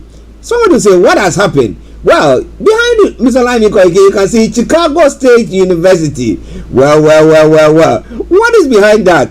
Apparently, the courts have released, the university have released the certificate, and I don't know the details all to Atiku. Yomi, tell us more about that and what has happened. Is the president dead? Well, it seems that the president, I hope, doesn't have a kind of a BP, since yesterday, but they are working. I've been reading some of his minister, Festus Keyam. I'm going to tell you what he's saying. Let's come straight back to the conversation. In the last few weeks, we've been waiting for what is going to be the outcome of the Chicago University that have now finally released what we call the President Bola Tinubu's record to Atiku. It's generated a lot of conversation so far on the social media. The Chicago State University, the United States of America, has released to the former Vice President Atiku Abubakar the academic record of the president. What does Atiku want to really use this for is a question you might be asking. You can tell that from behind this camera, this background screen, that is the one that was tendered by the President Bola Tinubu. I know we can't see all the details, but from the one that has been released yesterday, there's so much discrepancy surrounding that both result. The question then is, in ordering the Chicago State University to release the academic record, the U.S. District Judge dismissed President objection. I was told from some of our intel in America that the President Bola Tinubu wanted to file another, delay, but all that failed, and eventually, that wasn't allowed. But the judge ruled that the foregoing reasons, the court must overrule President Tinubu's objection to the magistrate Judge Gilbert recommended ruling and therefore adopt the ruling as well. Before I come back again to you in the studio, Atiku said he needed that application to be granted in the light of the pending Supreme Court of Nigeria deadline, which is meant to be in the next 48 hours. The base of the Chicago University representation that it is ready to compile with the discovery request and procedure. Now we will have to see what and how these will have any kind of impact at the Supreme Court. Remember that the outcome from the other court, the Election Petition Tribunal, confirmed that the president remains the president, while the Supreme Court, every one of us will have to wait for what is going to be the outcome. Atiku couldn't get this before the Election Petition Tribunal was completed, but it seems he has thrown all his weight to make sure that these documents are released. And like I said, looking at that document, there's so much that needs to be talked about inside. Once again, this is Starr Radio UK, the finest African and Caribbean radio station in London. Now, you listeners, Mr. Olayomi Koiki in North London studios, I'm actually here in the South studios. Now, you looking at it, looking at both certificates, the one that whether he had, and then the one that the court has granted. What discrepancies do you see there? Just looking at it, straight on. What do you see? What are the differences? A bit, because well, let's look at it from different perspective. When you look at the logo, every organization, every companies have their own different trademark. What we can see from the one that the president submitted to INEC has what we call a triangular shape. But the one that has been released yesterday has like someone holding with a hand. That itself is a flag. That is number one. The other question is when you look at the signature. The signature, from what I have been hearing, also means that whoever signed the signature of the one from the president submitted to INEC has now been saying that they will have to also be going to court, because their name is now being dragged out there. Again, let's go back and look at the difference as well. Yes, it's got the 1979, but there's also, we've been talking about the female male as well. We're talking about, the result is about 32 pages that have been released. We've not been able, because, we worked late yesterday, we've not been able to look into all the full details. But when you look at the subject that Tinubu, said he actually had, at that state university, again, it seems not to be as expected. So many Nigerians are now raising questions and questions. I don't know what is going to be the reaction from the presidency, whether they have to keep quiet or they are not. But I can tell you, this is a collateral damage so far. Well, he did say that. Well, he thinks that if it's released, that will, cause trouble for him and it's all stuff. Like you said, we don't know whether he's got BP, and I think his medical team will be around him trying to do it. But do you think that, we'll have time to go through the 32 pages that have been released, the contents and everything. However, do you think that can have an impact on the Supreme Court's hearing on this election petition at all? Well, when we look at Nigeria, I don't want to come and say it is going to or not, but from looking at the judicial system in Nigeria, the judicial system is not strong. I was in the court premises yesterday and I was looking at the judge there, making his decision, and no one can overrun that decision. There was no DSS equivalent that would have been in the court to also harass, like, it was done. If Emefiele has committed a crime, let the court deal with it. But what we saw with Emefiele was gunshot around the premises of the court. Sometimes judges run out of the court so that they do not get into the crossfire. And if the judicial or the institution was very strong, I believe that whatever the outcome from the Supreme Court now will determine also whether the president have lied under the oath when it comes with his result, because the result that was tendered has not matched. And if you look at the country where we are today, I'm putting it in the context of in Europe. If you lie against such a result, the first thing is you must resign straight away. But again, we're not talking about Europe here. We're talking about Africa, where everything goes. Well, everything goes. So whether it's contempt, whether it's lied, whether whatever is going on, he said, I'm here to stay. But let's see whether the courts will be able to stand up for themselves and show that they don't compromise or they wouldn't bend or they are not for tyranny. Listeners, it is Starr Radio UK. It is your favorite African and Caribbean radio station in London. What has Atiko's camp said so far, and what has Tinubu's camp said so far pertaining to that? Virtually there will be a banter there. Well, so far I think the legal team of Atiko probably just focusing to get these quickly and submitted before the deadline in the next 48 hours. So not much from the Atiko team. But like I said, picking up from what Festus Keyamo, one of the ministers that was appointed at the last minute of this government, Festus Keyamo has responded, and this is what he said. Is the Minister of Aviation as we speak right now, and I'm reading from about 10 hours ago. It is now obvious that the loss of Atiku Abubakar at the last polls hurt him deeply, more than all his previous losses put together. It has since sent him spine like a drunkard, lashing out to hold on to every single straw that resembles a lifeline. This is bad for his health.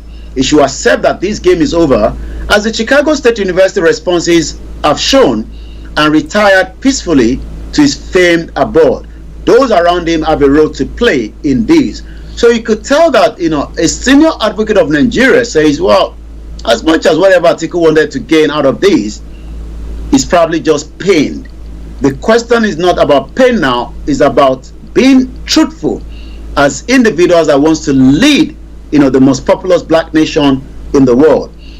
Under the tweet, somebody say, do give away. I know you are handsomely paid. You. Well, I don't know what that means. Probably expecting the individual to give some money. But again, the reaction is we'll go into that reaction during the when we go on the social media later on. Okay. But whether this is going to make a big impact at the Supreme Court, we would have to wait.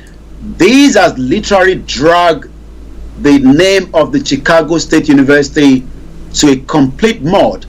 But now that all these have been finalized, we would have to see if we can move further. So far, nothing is coming up to right now from the official X page of Atiku Abubakar for now. Okay, listeners, it is Star Radio UK. It is your favorite African and Caribbean radio station in London. 11:32 the time. You have any comments, feel free. You can put it on our pages or the platforms that we are broadcasting on. Those of you on the sister broadcast platforms that you are watching us, or we salute each and every one of you. And thank you very much. I want to thank you especially for those of you who were with us yesterday, just holding on because you were all eager to hear from Yomi from the courts. But well, he's brought you that. And so now let's move on. Well, the certificate has been released. Let's see what is going to happen. We'll be telling you more comments on when it comes to what is happening on the social media platform. But now let's just go straight to the TUC, the NLC, the strike that we were thinking, an indefinite strike that they were planning to embark on last Wednesday on Niger Voices was discussed at length. And the question is whether whatever government is giving to them actually is enough for all workers to say, you know what, we can step back. Because I remember yesterday, I think the federal government was saying that they're going to increase the wages of the federal workers to about 35,000 or thereabouts. Yeah. So is it something that has appeased them and now they are backing down on that quest to actually embark on an indefinite strike? Yomi? Well, nobody wants, I mean, I was waking up this morning and I could see that, the medical doctors in UK are all loaded in a coach heading to where? The Conservative, conference going on in Manchester because they want increased payment as well. So it is not just in Nigeria, the inflation is out there. There's a lot of, prices, even though we know that UK, the food prices have gone down from the report coming out this morning. The question is 6 months going to be enough to convince Nigerians or the Nigeria Labour Congress and the TUC? Well, it seems that President Bola Tinubu, remember I told you that it's, on Friday, that he must arrive back in Nigeria on time before the Independence Day. Well, the president had some issues flying through the Nigerian airspace because they're going to bring down the Nigeria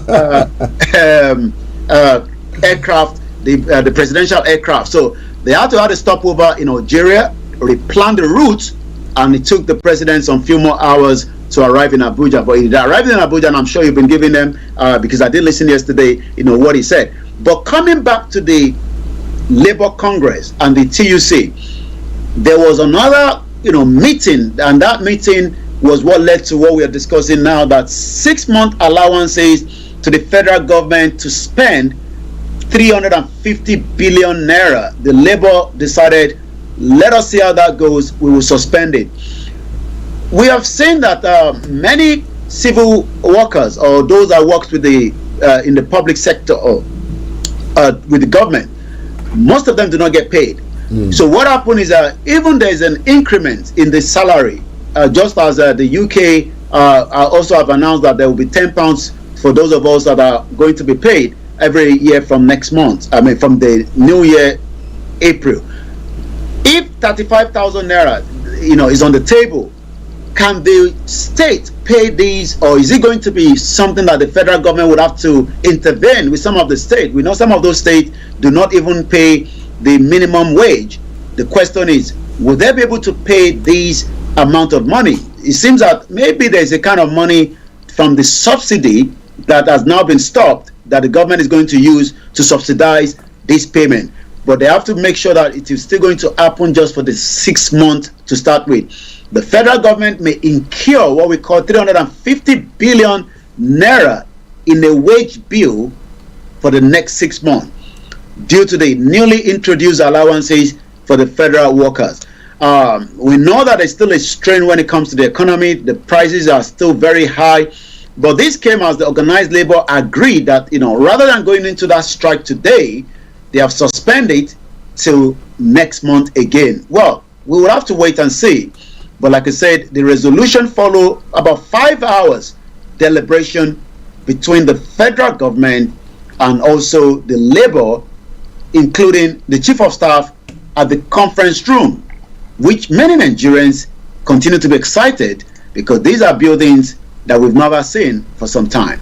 Well, listeners, it is Starr Radio UK.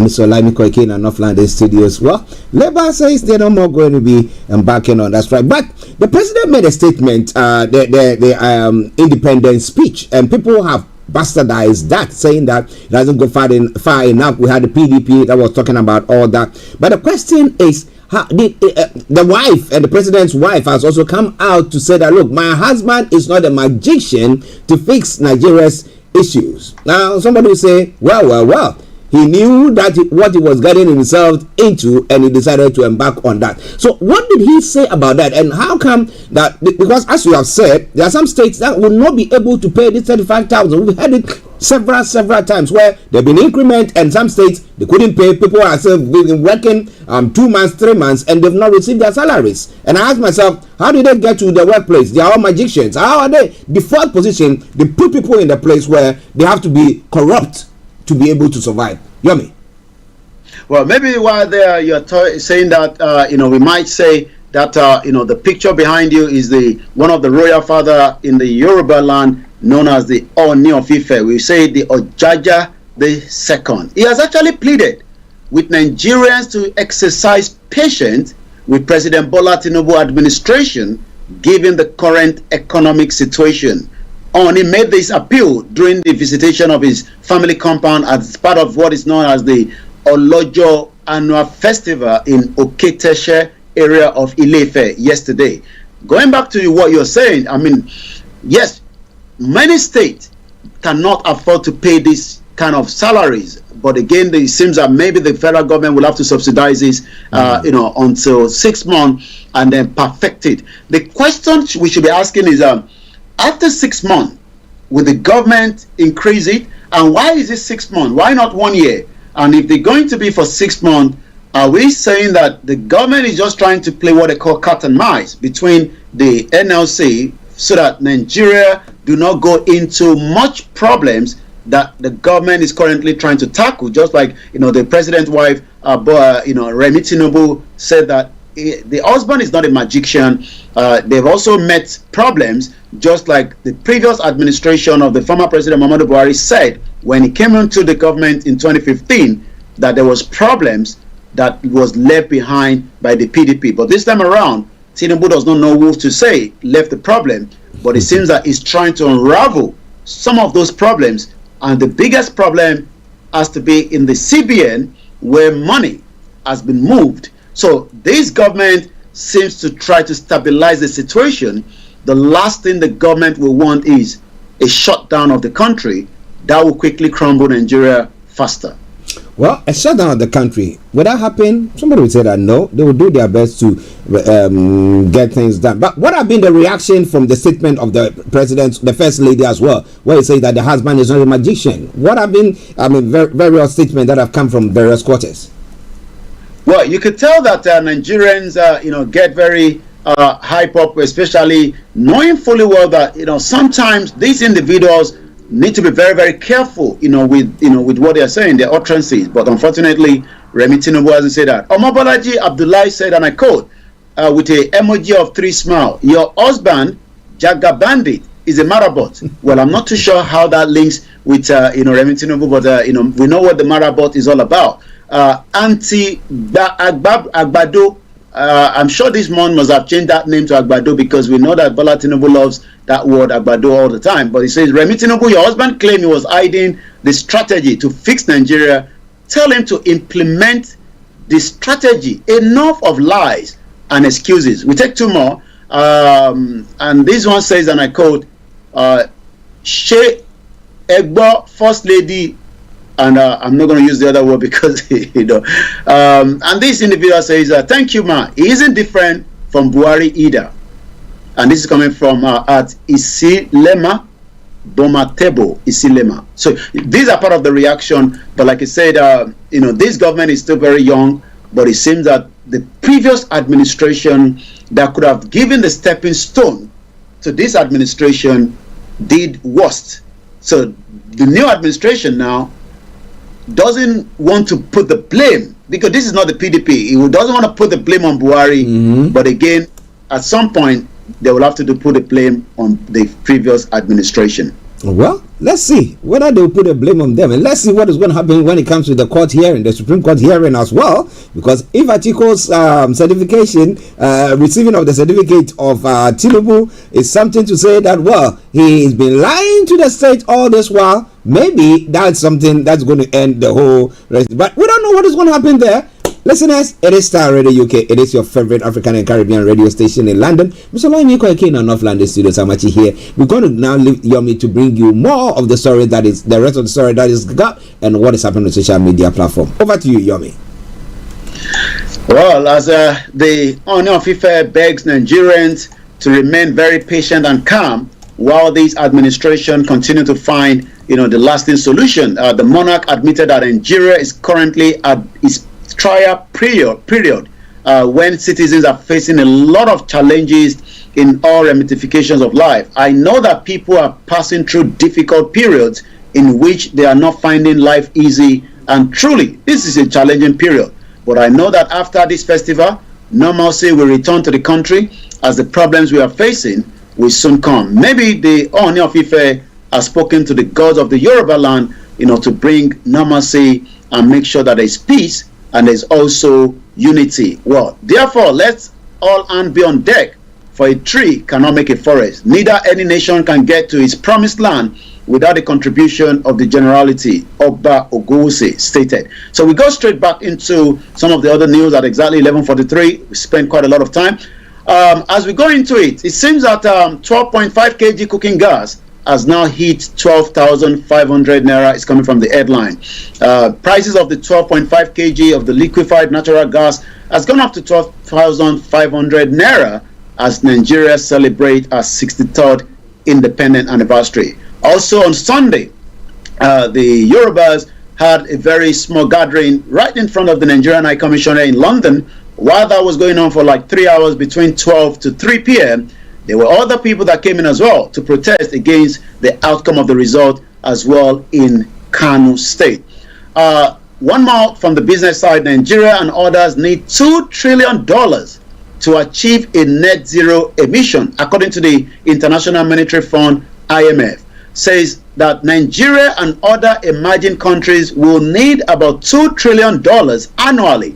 Well, I'm not sure where we're going to find out such money by 2030, which is just 7 years from now, to achieve the transition. I mean, we're talking about people that are still hungry. They're talking about what we call the net emission that is happening. We know many cars in Nigeria, as a lot of our importation comes from the US. We've looked at the data before. Most of those cars are not brand new, but again, these are accident vehicles. And sometimes the question is, according to the report, achieving the transition of what we call the net zero emission by 2050, substantial climate mitigation, investment in emerging market. Many Nigerians will be asking, are we talking about climate change when many Nigerians are struggling, to have the food on the table? 1,000 naira per litre diesel price unchanged despite the VAT removal. I was comparing that yesterday, while I was at, the Malibon Road, very busy road with so many tourist attraction places, which Nigeria would have used, to get many of those that want to come into Nigeria. But you don't go to a country where the insecurity is not put in place and the infrastructure as well. I mean, we remember that, very close to Baker Street, we have the Madame Tussauds. There was queue around the block. There was also opposite, it was the university. There was the London Business School with a lot of foreigners. Nigeria would have made a lot of money when it comes to what we call infrastructure education. Many Africans will have come to study there, and that would have given us some kind of money. But again, we hope that the administration will look into that. Arrest inflation, provide infrastructure, industrialists urge the federal government. According to the managing director of the Bullion Go Knit Global Limited, Ambassador Olufemi Ajadi has urged the federal government to check on the inflation in the country as a way of making life more meaningful for the masses. Ajadi gave this advice while delivering that Independent Day anniversary appeal to the federal government. And on Wednesday on the Niger Voices, we'll be focusing on what has been your gain being a Nigerian since independent. And all these will be the questions we're going to be using as at the time on Wednesday in the next 48 hours. Let's go straight to the social media. I'm going to come back again to one or two more. Once again, this is still the finest African and Caribbean radio station in London, the 3rd of October 2023. Happy birthday to Mrs. Awoniyi and the rest of those celebrating their birthday today. We take one more. If God was president of Nigeria, most of us would not survive. This is coming from Mensa Otabi. Who is this individual? The clergyman referred to Moses and the Israelite crossing of the Red Sea, pointing out that the triumph was ironic to God's ultimate plan when they encounter him at Mount Sinai. The general overseer of the International Central Gospel Church, Dr. Mensa Otabil, has drawn a comparison between Nigerian presidency and God's kind of leadership, saying most Nigerians will not make it through God's strict rule if he were the country's president. Well, Otabi made this known yesterday in a live appearance at the platform, a non-political and non-national program that was hosted the Covenant Nation in Igomu, Lagos. God is not your president. You just have to pray, because if God is your president, you will be so uncomfortable with life. If God was president of Nigeria, most of us will not survive. So how does God behave as a president of a nation? Well, check Israel. When he was a president before they had a king, he ruled them. And how did he rule them? So you can tell that many Nigerians use different analogy. He says that if God gave them electricity by day and air condition by night, he provided support. He provided water work system. He gave them the water from the rock. And so in terms of their well-being, he supported them. I'm sure many Nigerians will say, well, we don't want God to sort things out. We want the human being that God has brought in to deal with it. Just as we talked about, the charges of the alleged crime against corruption, to the tune of millions of dollars to Alison Madueke and the rest of them. So as we go into the social media this morning, there's a lot of discussion on the social media. The Chicago State University, as you can tell, is trending at about 134,000 tweets this morning. Occupy Go protest is also trending this morning. But the most important trend as well is the certificate. And guess what? The president seems to be trending at about 388,000. Well, I'm not sure the president loves to be on the social media, because he has already told us that he will be running away from the social media. So let's see what people are saying, in response to the, outcome of the Chicago result, in the last few hours. And it's going to be different, individuals depending on where they stand. Some stand with the Peter Obi, so you probably tell from their tweet, or probably as Nigerians, every Nigerian is speaking on this university saga. Let's go straight from what Charlie Boy, area father, says. My people, Fao Yansh don't finally open. Chicago University don't release all Tinubu manuscript article. Una don't they see where everywhere they smell for this weak country now. They say when the head of a fish is rotten, the rest of the body will be in a state of rottenness. Adetutu Balogun, meet Chief Mrs. Bola Tinubu, the Grand Commander of Froster in the Republic. That is coming from Adetutu. Farouk Parogi, a non-partisan view of the CSU, which is the Chicago State University document done. 6 major findings about Tinubu. Well, it seems that many Nigerians will have to study these and have to come up with different ways and their own, narrative. But Farouk says that he's not going to be partisan, but he has actually discovered a few things. Let's see what he has discovered since we are still on the case of these certificate that we're talking about before we come back again to in the studio. Once again, it is 11:50. It's been a long one, but again, it is the finest African. Number one, Chicago State University Office of the Registry affirmed that Bola Tinubu indeed attended the university from August 1977 through June 1979. He was awarded a Bachelor of Science in Business Administration with honor on June 22nd, 1979. The registry also saw to these under oath. The penalty for lying under oath in America can stip. It is a punishable offense for up to 10 years.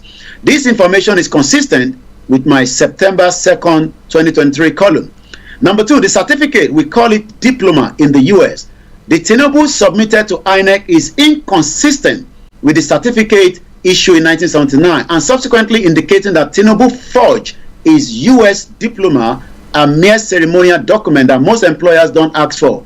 Transcript directly from university are usually ways just to verify attendance and graduation. Although he legitimately graduated from the Chicago University in 1979, he obviously lost his certificate, and instead of applying for a replacement, decided to forge it. Let me come back again to you again in the studio, Mr. Archie. That strikes me as a mysterious self-harm. It cost only $26 to get a replacement diploma from the CSU. Let me give you, I came to the UK in 1998, and I wanted to apply for a foundation program at the London Metropolitan University in Holloway.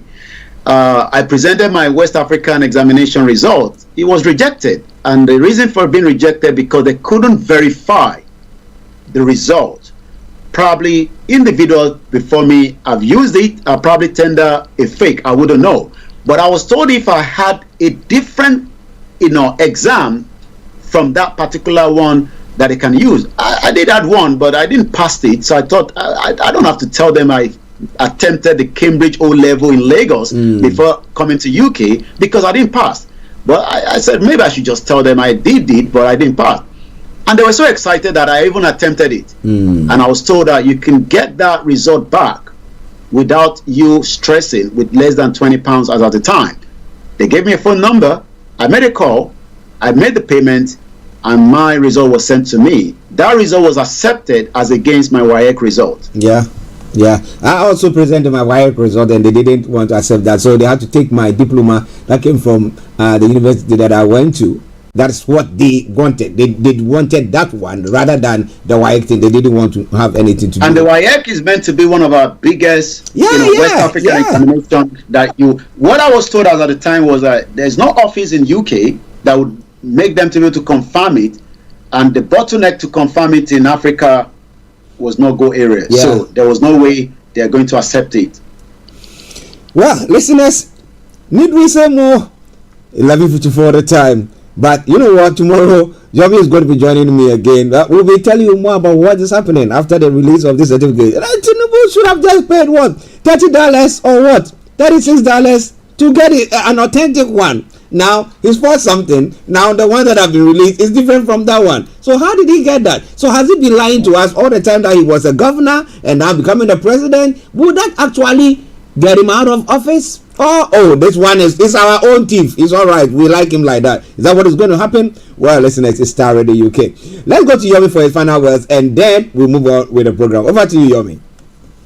Well, remember that if you can follow us on the Starr Radio UK on Twitter so that you can get up-to-date news and headline coming out of the country and also other news from around the world. Archie will take you through the rest of the program, but like we always say, there's a lot of work that we do on the Starr Radio UK, and we hope you will continue to join us Monday to Friday during the morning show when I join at exactly 11 o'clock for all the news updates from Nigeria. On that note, I'll take you back to Archie, where I'll be back again same time tomorrow, 11 o'clock on the Starr Radio UK network. All right, thank you. That has been Mr. Olayomi Koiki in our North London studios, bringing you updates from Nigeria. It's been a lengthy one, but it's worth it, right? Did you enjoy it? Good. Thumbs up to you. But well, let me bring you some music that will make your day. It's a long time since I played that. It's one of my favorite Yoruba music, and this one is from Jeanette, and it says, "Orile Demi." Yes.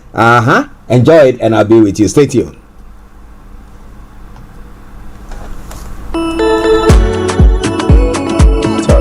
Toe dog.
Radio UK.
The family, the Christian community, friends and loved ones of the late Apostle Mark Nyako and Mrs. Victoria Nyako wishes to invite friends and loved ones and all sympathizers to a one-week observation at the Numa Christian Center, 87 Beddington Lane, Croydon, postcode CR040D. The event will take place on Friday, the 6th of October, 2023 from 6 p.m. to 9 p.m. Buses 466 and 463 ply that route. And if you want to travel on a tram, Beddington Lane is a stop for you. Also, there's going to be free parking there. For further information, please contact Evelyn on 075-5483-8421, Kojo 073-7592-8 8737 or Sheila on 079 8358 1818. Come and mourn with us, even as we celebrate the lives of the late Apostle Mark Nyako and Mrs. Victoria Nyako. God bless you and see you all there.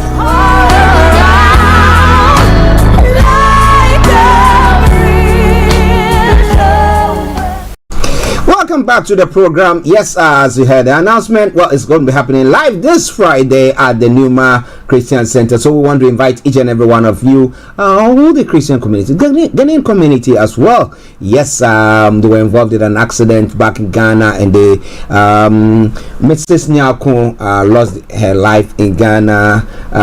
Apostle Nyako was brought to the UK, and then he lost his life here as well for treatment. He lost his life here as well. So come, it's a very difficult time for the family, and we want to invite you to join us this Friday to celebrate their lives at the Numa Christian Center, 87 Beddington Lane, Croydon. The postcode once again CR04TD. All right then, it is Starr Radio UK. It is your favorite African and Caribbean radio station in London. Bringing the time now to 3 minutes past the top of the hour. We've got about 27 minutes to bring the program to a close. But let me announce the lines open if you want to hop in. Yes, 0208-133-22758 is the numbers to call, or text or WhatsApp at 075396617440, 0753966174. Our Twitter handle is Starr Radio UK, and email address is info@starradiouk.com. So whatever you do, don't miss out. Let us hear your voice. Don't sit on the fence. Get involved. As we say, those of you on all the other platforms as well, we salute you. But this afternoon as well, let's take this quick one. It's pertaining to BB Clement on BB Means Business. That program is going to be taking place this afternoon, so we're going to be preparing the grounds for it just after the program. So exactly at 1:30, BB Clement will be coming away with BB Means Business, and today she's going to be looking at what? The cost of financial illiteracy. The cost of financial illiteracy. And subheading, how money works. So money works, but if you don't know it, you will have it and you will still be impoverished. Okay? Because of illiteracy when it comes to finance. But if when you know it, that's why the good book says, the Bible says, those who are believers will say that, well, because for lack of knowledge my people perish. So you might have it, or you might not even have it. There's a way that you can use someone's money to make money. What about that? So you want to know more about that, make sure that you join BB Clement on BB Means Business this afternoon when she comes your way with the BB Means Business show. A quick commercial break and then we come back to it. Hi everyone, it's your girl BB Clement, the author of How to Go From Employee to Entrepreneur and the host of your weekly business show, BB Means Business, the show where we discuss everything you ever wanted to know about business but you were afraid to ask. How do I start my business? How do I raise the finance? How do I grow my business? Where am I going to find my customers? Join me every Tuesday at 1:30 p.m. on Starr Radio UK to get all the information and tips that you need to become a successful entrepreneur and become financially free. Remember, don't let life dictate to you. Rather, put your signature on life.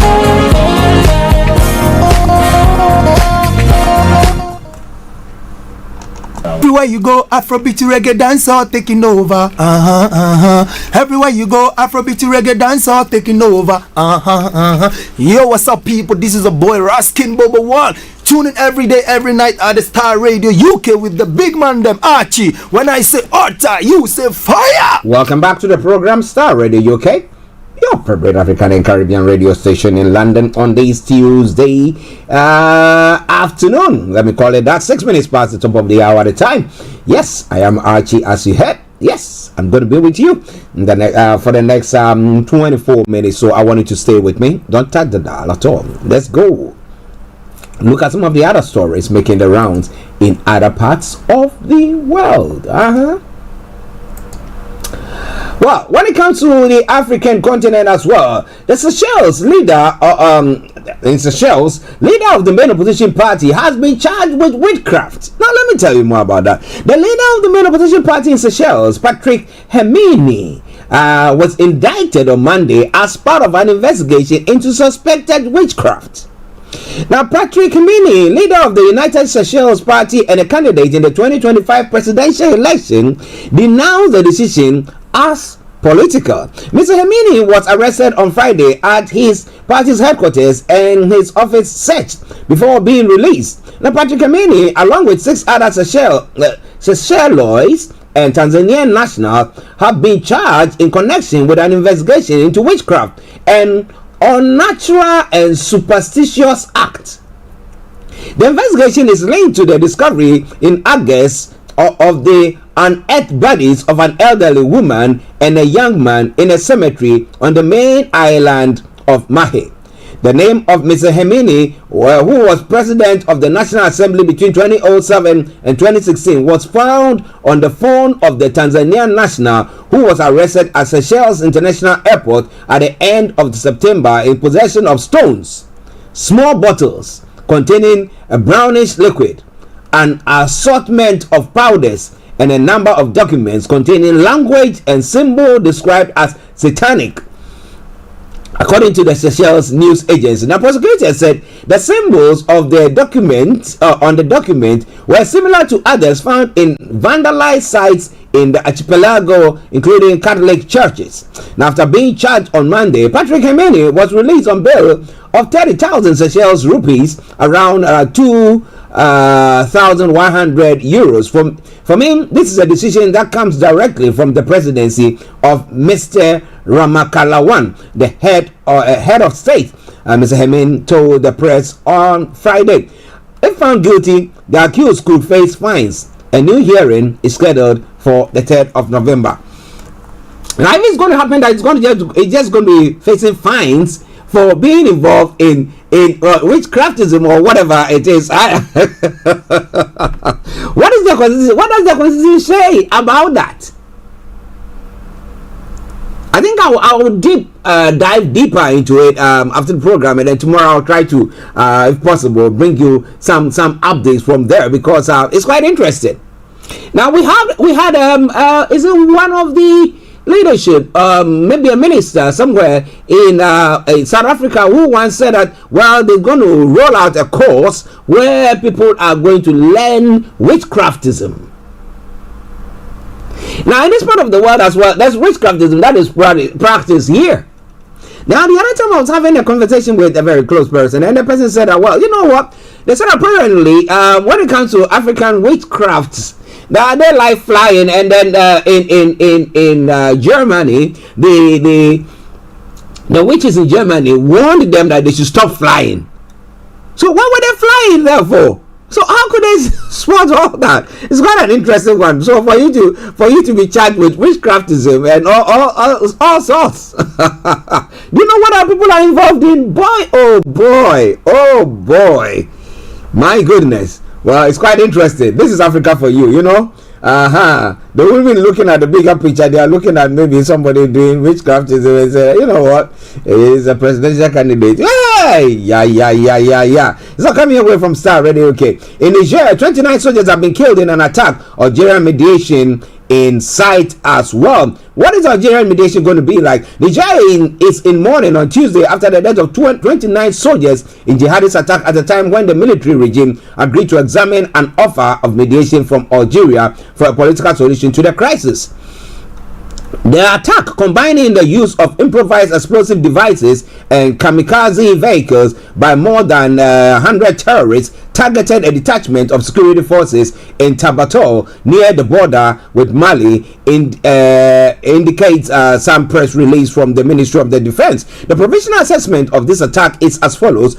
On the friendly side, 29 soldiers fell as heroes, 2 were seriously injured, continues the text, which specifies that several dozen terrorists were killed and a 3-day national mourning was declared. Niger continues to face recurring jihadist violence. This is the heaviest death toll since the military came to power, who justified their July 26 coup, in particular by the deterioration of the security situation in mid-August 17 soldiers were killed in an attack near the border with Burkina Faso. Now, Monday afternoon, the Algeria Ministry of Foreign Affairs indicated that it had received from Niamey acceptance of Algerian mediation aimed at promoting a political solution to the Niger crisis. Niamey acknowledged having expressed the availability of the Nigerian authorities to examine Algeria's offer of mediation, indicated a press release from the Ministry of Foreign Affairs. But the military reiterated that they intended to remain in control of their timetable, affirming that duration of the transition to civilian rule will be set by an inclusive national forum in Niger and not by any mediator. If Algeria, Niger's influential neighbor, did not mention a transition period in its press release on Monday, it had proposed at the end of August a period of 6 months under the supervision of a civil authority led by a consensual and accepted by all sides of the political class. On August 19, Niger new strongman General Abdurrahmani Tiani said he wanted a transition of 3 years maximum, and on Saturday evening in an interview on national television he affirmed that the regime had no right to spend 5 years in power. So he's looking at 3 years. Why 3 years? Would they be able to stop all this insurgency and everything that seems to be going on there? That is another question for another day. But a sad occurrence in Niger where 29 soldiers, 2 dead and then 2 wounded, and a sad one. Will Georgia do it? What do you think about all that? So coming your way from Starr Radio UK, it is your favorite African and Caribbean radio station in London. 12:14 the time, and let us move on swiftly to some of the other stories making the round. Yeah, some updates coming from Egypt as well. Egypt's president El-Sisi is to run for a 3rd term. Well, who can stand him, or who can withstand him? Well. Lots more going to be coming your way as the days and the months unfolds. Well, when it comes to Ghana as well, current state of the NPP, not a guarantee to retain power. That is what one of the flag bearer hopefuls of the New Patriotic Party, Dr. Usefriye, has said.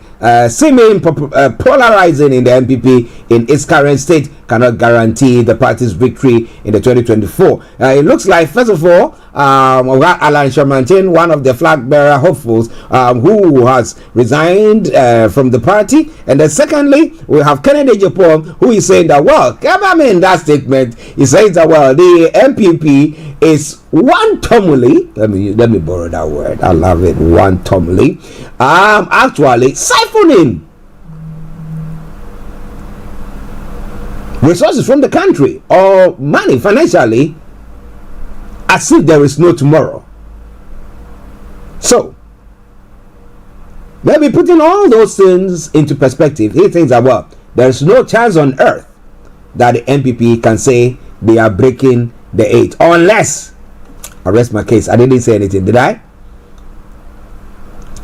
Well. So coming away from Starr Radio UK. Well, there's a big demo that is taking place this morning as well. The Member of Parliament for North Tongo, Samuel Okujato Ablakwa, has stated that the minority in Parliament will make sure that the Governor of Bank of Ghana, Dr. Ernest Addison, and his deputies are prosecuted. Now, the hashtag Occupy Ghana demonstration by the minority in Parliament to call out Governor of the Bank of Ghana, Dr. Ernest Addison, over what they say is wanton dissipation of the scarce financial resources at the bank. The demonstration is also intended to call out Dr. Ernest Addison and his lieutenants to vacate their posts after they allegedly supervised the loss of 60.8 billion Ghana cedis. Ghanaians from other regions have gathered in Accra for the protest, which is expected to end at the Ministry of Finance. Now, speaking this morning, the North Tongo MP stated that the demonstration for Dr. Addison to resign is just a first step, adding that the minority will institute a process for his prosecution. Now, when he resigns, to send a clear message that when you are given the opportunity to hold public office and you mismanage, you totally violate laws, you destroy livelihoods, you will suffer the consequences, because his resignation is only the first in our demands. After that, we will make sure he's prosecuted, Mr. Blakwa stated. According to him, the Mahama Ayariga has taken the first step in that regard already by petitioning the office of the special prosecutor. The lawmaker stated that if the laws in the country do not work, then it is better the nation become a banana republic. But as long as we want to be a law-abiding country and a constitutional republic, people must suffer the consequences of their actions. That is why we insist, as a first step, the governor and his deputies must go for their gross mismanagement and for the frightening level of corruption for their ineptitude. And a second stage, we will make sure that they are prosecuted. And then looking at Emefele's case in Nigeria and thinking that, you know what, there is something that we can do in our own case as well. But what do you think about all that? So coming away from Starr Radio UK, one final story from Ghana, a quick one from there, and then we'll move on to other parts of the world. The Electoral Commission of Ghana has said the limited registration exercise at its district offices ended at 05 p.m. yesterday, October 2, and it will not be extended. My question is, were some people in the queue at that time, and were they allowed to register? So it's quite interesting, because you ask yourself the question, what is the regulator or the umpire, in this case the EC, all about? Are they plotting? Are they hatching? Are they doing everything possible to actually eliminate or disenfranchise some people from being able to vote? Is that what is happening there? Well, I can see a picture before me, the queue and how people are squashed. I mean, pushing and shoving just to make sure that they get to the place for them to be registered, and it's quite worrying. But I hope that everybody had a chance, if they were in the queue, to register. He continued, the commission wishes to thank the general public for the cooperation and support during the 21-day voters registration exercise. However, the limited registration exercise conducted by the EC, chaotic scenes were recorded at the registration center in Tolon, Nantong, Kumbungu, Sangranigu, and Tamale. The EC officials had to spend long hours attending to applicants who were bussed to the venue due to defective machines. The offline registration process was challenging because EC officials needed to use a code. Interesting. They promise heaven and earth, but look at what they are doing. Well. So coming away from Starr Radio UK, updates from Ghana there as well. But now let's move on straight to other parts of the world. Look at some of the stories, because we've got about another 20 minutes to bring that program to a close there. Interestingly, as I was saying earlier on, the Seychelles opposition leader being charged with witchcraft. He's an atheist. Interesting. Is Seychelles a Christian country, or is it a Muslim country? Which of them is it? Or is it a Buddhist? Or which one is it? Interesting one. Now, 3 killed in Bangkok mall shooting. There's a report that is coming through. The story says 3 people have been killed in a shooting at a luxury shopping mall in the center of the capital, Bangkok. Thai medics have said 4 other people were injured in the incident. The suspect, 14, has been arrested. He added he had been using a handgun. A footage on social media earlier showed shoppers running out of the center. The center, as well as nearby Siam metro station, were closed. People have also posted video apparently taken from inside the mall. In one video, 4 loud noises which sound like gunshots can be clearly heard in the busy complex. Witnesses have also reported online that they had taken a hiding inside shops and bathrooms. Well, it's a breaking story that have just come through, and that is what we have for you so far. It's all coming away from Starr Radio UK, your favorite African and Caribbean radio station in Laden. As I did say earlier, a congressman has been carjacked at the gunpoint in Washington, D.C. He says the U.S. Congressman Henry Cuellar was held at the gunpoint while his car was stolen in Washington on Monday evening, according to a local media report. Now, Mr. Cuellar, a Democrat from Texas, was reportedly parking about a mile from the U.S. Capitol when he was approached by 3 armed people. He was unarmed and his vehicle was later recovered.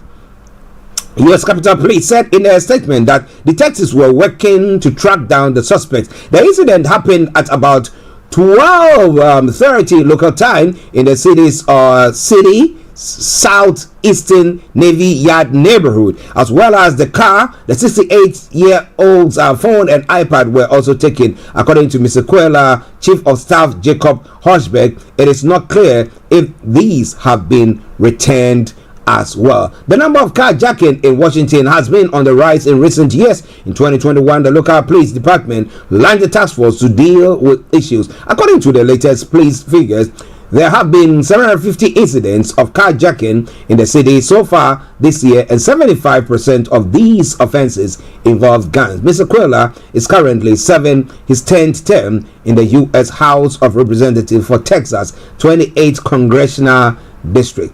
Listeners, it is Starr Radio UK. Let me say good afternoon to Shamsuddin. Oh, Shamsuddin, you were a bit late today, aren't you? But thank God, he says he wants Yoruba Nation now. And God bless Yoruba Nation, and God bless me, and God bless you, Shamsuddin, as well as many of you who are on the platform listening to us. A couple of stories more, and then we will bring the program to a close. And as I did say earlier on, we are going to be going to BB Clement with BB Means Business, and I'll be telling you more about what she's going to be doing today. I don't want you to miss out on it at all. How you can use somebody's money to make money, or how you can use your own money to make money. If you don't have that knowledge, for the lack of knowledge, my people perish. You don't want to perish, right?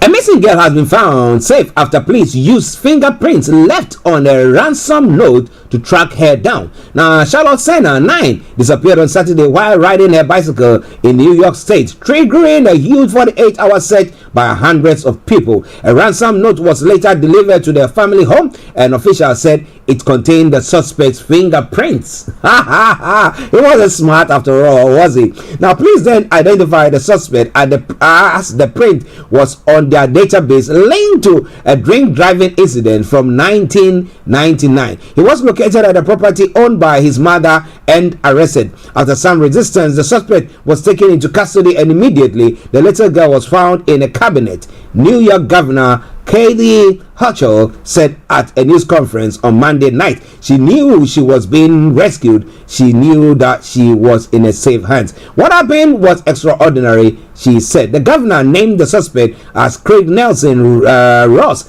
Jr., 47, and said he was still being questioned by police.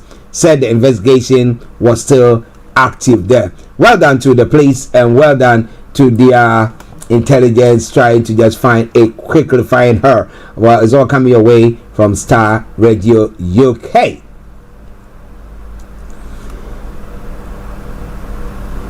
Okay, a couple of stories, and then we can go. A sad story of a social worker who was killed by a 13-year-old boy has admitted causing the death of a grandmother by driving over her in her own car. Marcia Grant, 60, died outside her home in Green Hill area of Sheffield on the 5th of April. The teenager, who cannot be named due to his age, pleaded guilty to causing death by dangerous driving at a Sheffield Crown Court. He also admitted possession of a bladed article, namely a kitchen knife. He will be sentenced on the 1st of December. Appearing by video link, the boy, who was wearing a white shirt and a black tie, only spoke to confirm his name and to enter his plea. The boy who was 12 at the time of the incident, had previously pleaded not guilty to murder and was due to go on trial this week. His guilty plea is causing death by dangerous driving on Tuesday was accepted by prosecutors. No details of the incident were given during the brief court hearing on Tuesday. A very, very, very, very sad one there, and it's all coming away from Starr Radio UK. But again, when it comes to these knife crimes, because he was wielding a knife, was it going to attack the lady with that, and then Interesting. But some news coming through now is quite a worrying one. Not all Police Scotland officers have vetting records, a review has found. An inspection by the police watchdog also revealed some officers and staff had not been vetted since they started their careers. The force is now being advised to carry out an urgent review to make sure all of its officers and staff have been thorough through the proper process. His Majesty's Inspectorate of Constabulary in Scotland wants vetting to be repeated at least every decade. Now, Police Scotland Deputy Chief Constable Alan Spears said the safeguarding of the force values and standards has never been stronger. The conviction of Sarah Everett's Kayla Wayne Cousins and multiple rapist David Carrick led to a nationwide check of all police officers in the UK. This is all coming your way from Starr Radio UK, your favorite African and Caribbean radio station in London. Well, we're going to be running out pretty soon. A quick one too. Crews have spent the night tackling a fire that started when a lightning strike caused a huge gas explosion at a food waste recycling site. Now, a tank at the Severn Trent Green Power site in Cassington, Oxfordshire, was hit on Monday at 1920 BST, causing the gases within it to ignite and explode. Witnesses reported seeing a huge fireball light up the sky. The blaze has been brought under control, but crews remains at the scene to fire. The fire service have confirmed. Operator Severn Trent Green Power Limited praised emergency services and said it was relieved that no one has been hurt. It's all coming your way from Starr Radio UK, your favorite African and Caribbean radio station in London. Pride of murdered woman's family over law change. Jade Ward's family welcomed the change to strip parental rights from people who kill their partners. You kill your partner, why should they give you the right to your children? No way on earth. What? Okay. Well, the final story pertaining to the Prime Minister.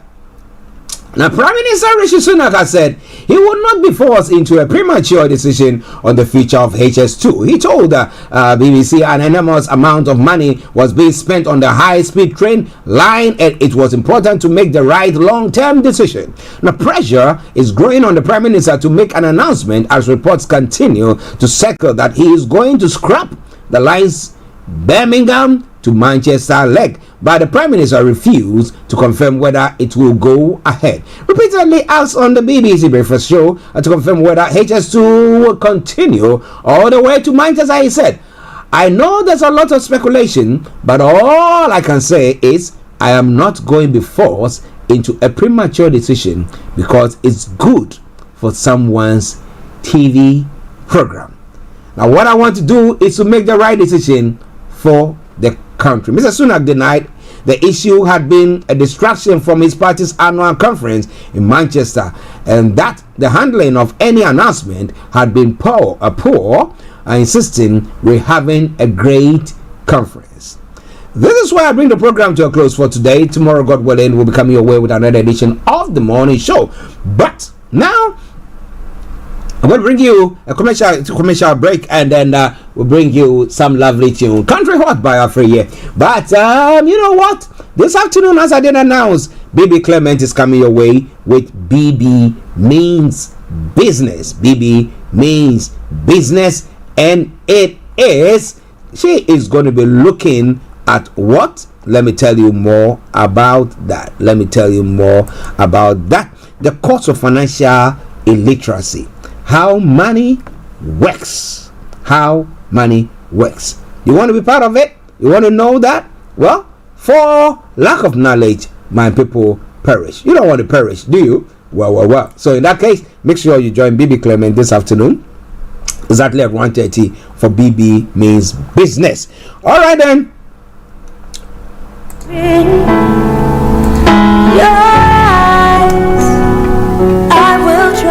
The family, the Christian community, friends and loved ones of the late Apostle Mark Nyaku and Mrs. Victoria Nyaku wishes to invite friends and loved ones and all sympathizers to a 1-week observation at the Numa Christian Center, 87 Beddington Lane, Croydon, postcode CR040D. The event will take place on Friday, the 6th of October, 2023 from 6 p.m. to 9 p.m. Buses 466 and 463 ply that route. And if you want to travel on a tram, Beddington Lane is a stop for you. Also, there's going to be free parking there. For further information, please contact Evelyn on 075-5483-8421, Kojo 073-7592-8737, or Sheila on 079-8358-1818.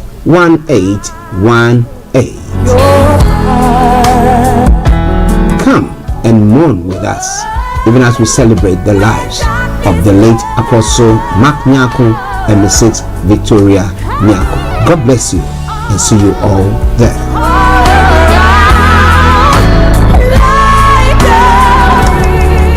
Okay, welcome back to the program, and that is where we are bringing the program to a close. As I did say earlier on, yes, this afternoon BB Clement is going to be coming your way with BB Means Business, and it is the course of financial illiteracy, how money works. Okay, so on that note, I say bye-bye for now. I'll see you all tomorrow. It's been a pleasure coming your way. I am your one and only Archie. Stay blessed and enjoy this tune from Afrique. It says, Country Hall. Hungry man say fix the country, Bellefou say fix yourself.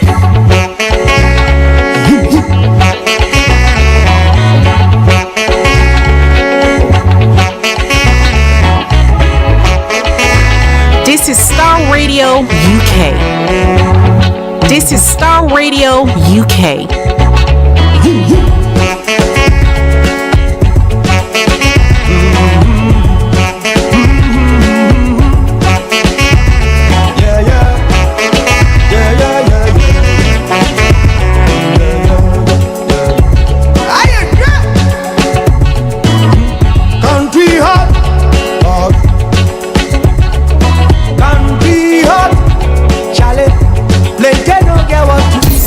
Thanks for listening.